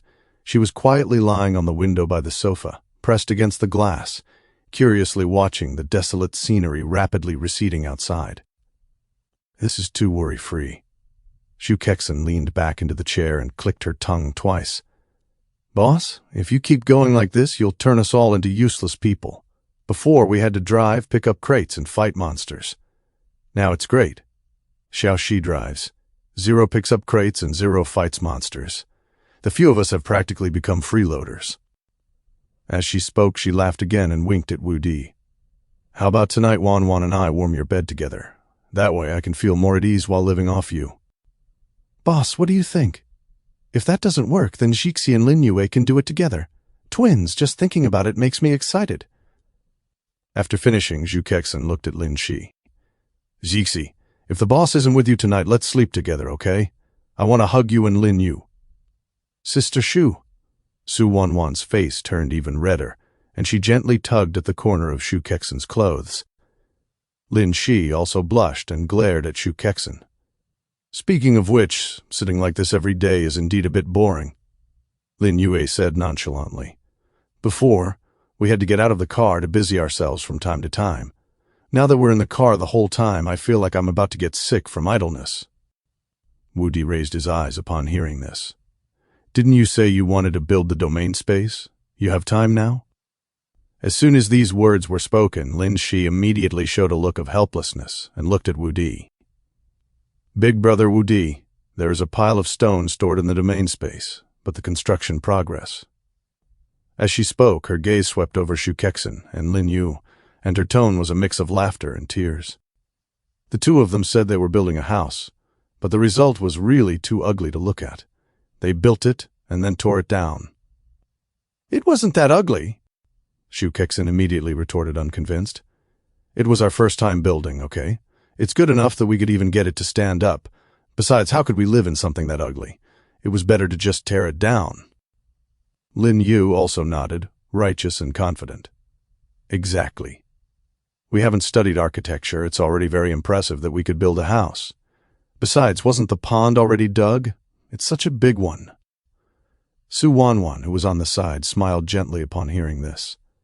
The pond was dug by the engineering robot. Then I was responsible for transporting the water. Lin Yu immediately defended herself. There was so much water, and I brought it all in bit by bit. The engineering robot doesn't know how to channel water. As they were bickering, Xiaoxi's voice rang out again. Commander, if basic power equipment and communication relay equipment are installed inside the domain space, I can connect to the interior of the space and be fully responsible for automated construction and operations management. After a pause, it added another sentence. Zero refuses to communicate regarding construction-related instructions and cannot participate in construction operations. A strange expression flashed across Wu Di's face. He had previously been puzzled as to why Xiaoxi could transmit signals through Zero, but needed additional conditions to build in the domain space. It turned out that Zero only handled combat and mobility tasks and flat-out refused such infrastructure work.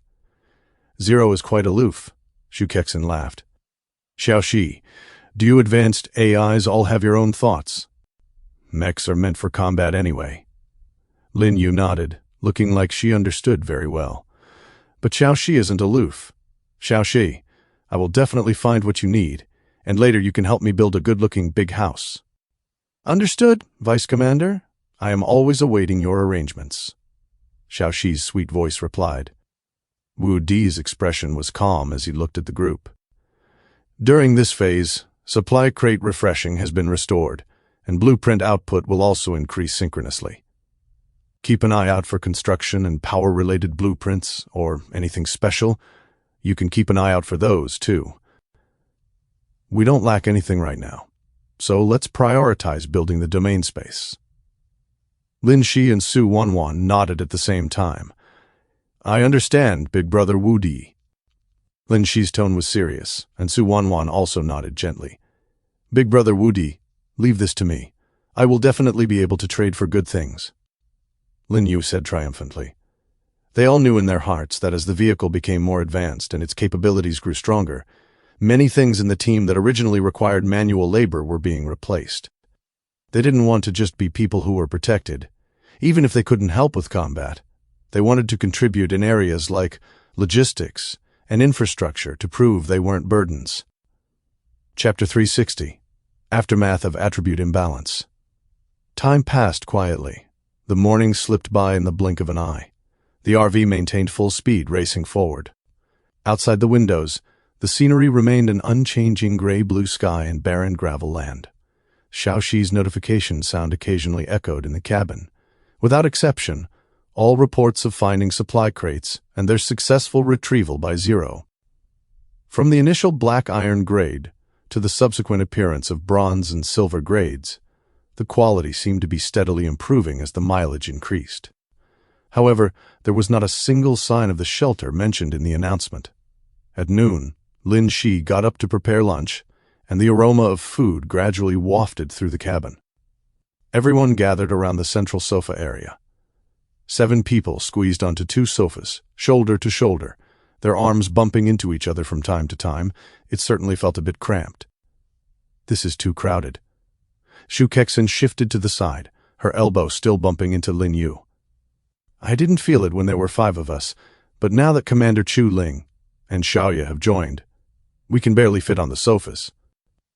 "It's fine, Sister Shu. The sofas are just a little small." Lin Yue pulled Xiaoya closer into her arms and nodded in agreement.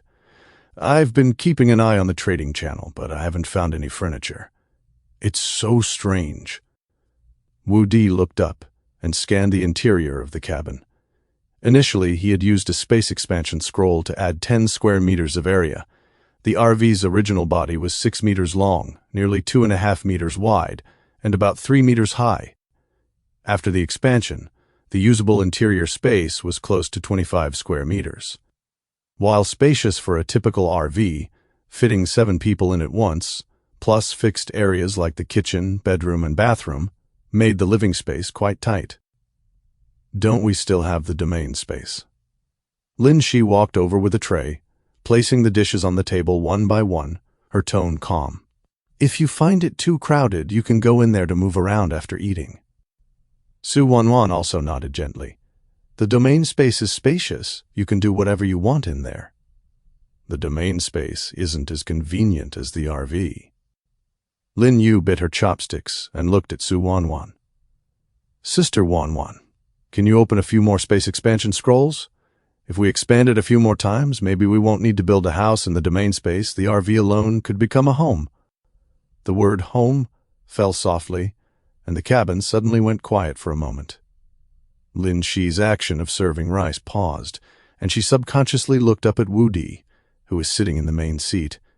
Su Wanwan also lowered her eyes, her fingertips curling slightly, her gaze sweeping over Wu Di's profile without leaving a trace. They had been in this world for over a month. From the initial panic and anxiety to the gradual stability of the present, unknowingly, this constantly upgrading RV and the group of people around them seemed to have truly taken on the appearance of a home. "Oh my, can we even eat this meal?" Shu Kexin suddenly scoffed, tapping the edge of her bowl with her chopsticks, scanning Lin Shi and Su Wanwan with a teasing expression. "Why is it that while we were talking about space, some people started thinking about home, and all of you are looking at the boss? Are you feeding me dog food while you eat?" "Sister Shu?" Su Wanwan's cheeks turned red, and she immediately lowered her head to shovel rice. Lin Shi also glared at Shu Kexin, annoyed. "Can't even a meal shut your mouth?" Lin Yu blinked, lowered her head to take a bite of meat, looked up at Wu Di, then at her sister, and finally decided to eat first. On the other side of the dining table, Commander Chu Ling and Xiaoya quietly focused on their meal throughout. Xiaoya was long used to such scenes, holding her bowl and eating obediently. Commander Chu Ling, however, didn't pay any attention to those words. All her attention was focused on the food in her mouth. Warm rice, savory stewed meat, and fresh vegetables. Every bite was a flavor she had never experienced before. In her original world, everyone consumed standardized nutrient supplements year-round, with a monotonous taste, purely to maintain bodily functions. She had never imagined that food could have such rich flavors. Even with the heaviness of leaving her homeland still in her heart, she couldn't help but slow down her movements at this moment, savoring the taste on her tongue. Wu Di ate his meal without changing his expression, as if he hadn't heard Shu Kexin's teasing. After spending so much time together, he had long become accustomed to her occasional jokes. They went in one ear and out the other, without causing a ripple. After the meal, everyone cleaned up. Wu Di returned to the driver's seat, his gaze landing on the endlessly stretching road ahead, but his brows furrowed almost imperceptibly. A question he had ignored for a long time suddenly surfaced in his mind. Including today, he had been in this survival world for exactly 32 days. He was surrounded by 4 girls with distinct personalities, all outstanding in appearance, and all showing him unusual closeness, both openly and covertly. Yet for so long he had never felt any desire between men and women deep in his heart. At first, he thought it was because the survival pressure was too high, and all his energy was focused on staying alive and improving his strength, leaving no time to worry about such things. But now that the team's strength was firmly at the top, the survival pressure had greatly decreased, and living together day and night, his state of mind still remained without any fluctuation, as if this part was missing from his instincts. His sexual orientation was normal, and he was certainly not some ascetic saint. This state was clearly not right. Wudi subconsciously groped the steering wheel, his attribute panel flashing quickly through his mind. Physique 1112, Spirit 21. This was the data before the team contract bonus. There was a world of difference between the two, and the panel clearly indicated spirit control ability not up to standard, unable to fully control current physical strength. Even if there was a gap between the physique and spirit of ordinary players, it wouldn't be so extreme. Perhaps it was precisely because his physical strength far exceeded the range of his spirit control that even his physiological instincts and desires were suppressed. When this thought popped up, even Wudi felt it was a bit absurd, but thinking it over, besides the attribute imbalance, he couldn't find a second, more reasonable explanation. He silently watched the scenery flying backward outside the window, his fingers stopping their movement. The importance of the spirit attribute seemed to be even greater than he had imagined. For so long, he had never seen an item that could increase the spirit attribute, nor had he even heard of one. Thinking of this, Wudi subconsciously looked at the silver shadow sculpture on the center console. This item was truly too special. But with it increasing by 1 point every day like this, when would he ever be able to fully master his own body? It couldn't go on like this forever, could it? Thinking of this, Wudi's expression became strange. In all the novels he had read before, the stronger the physique, the stronger the desire. How did it become the ascetic type when it came to him? Just as Wudi was still lost in wild thoughts, Xiaoxi's voice suddenly sounded. "Commander, a special building has been discovered ahead, suspected to be a shelter. Approaching for a stop."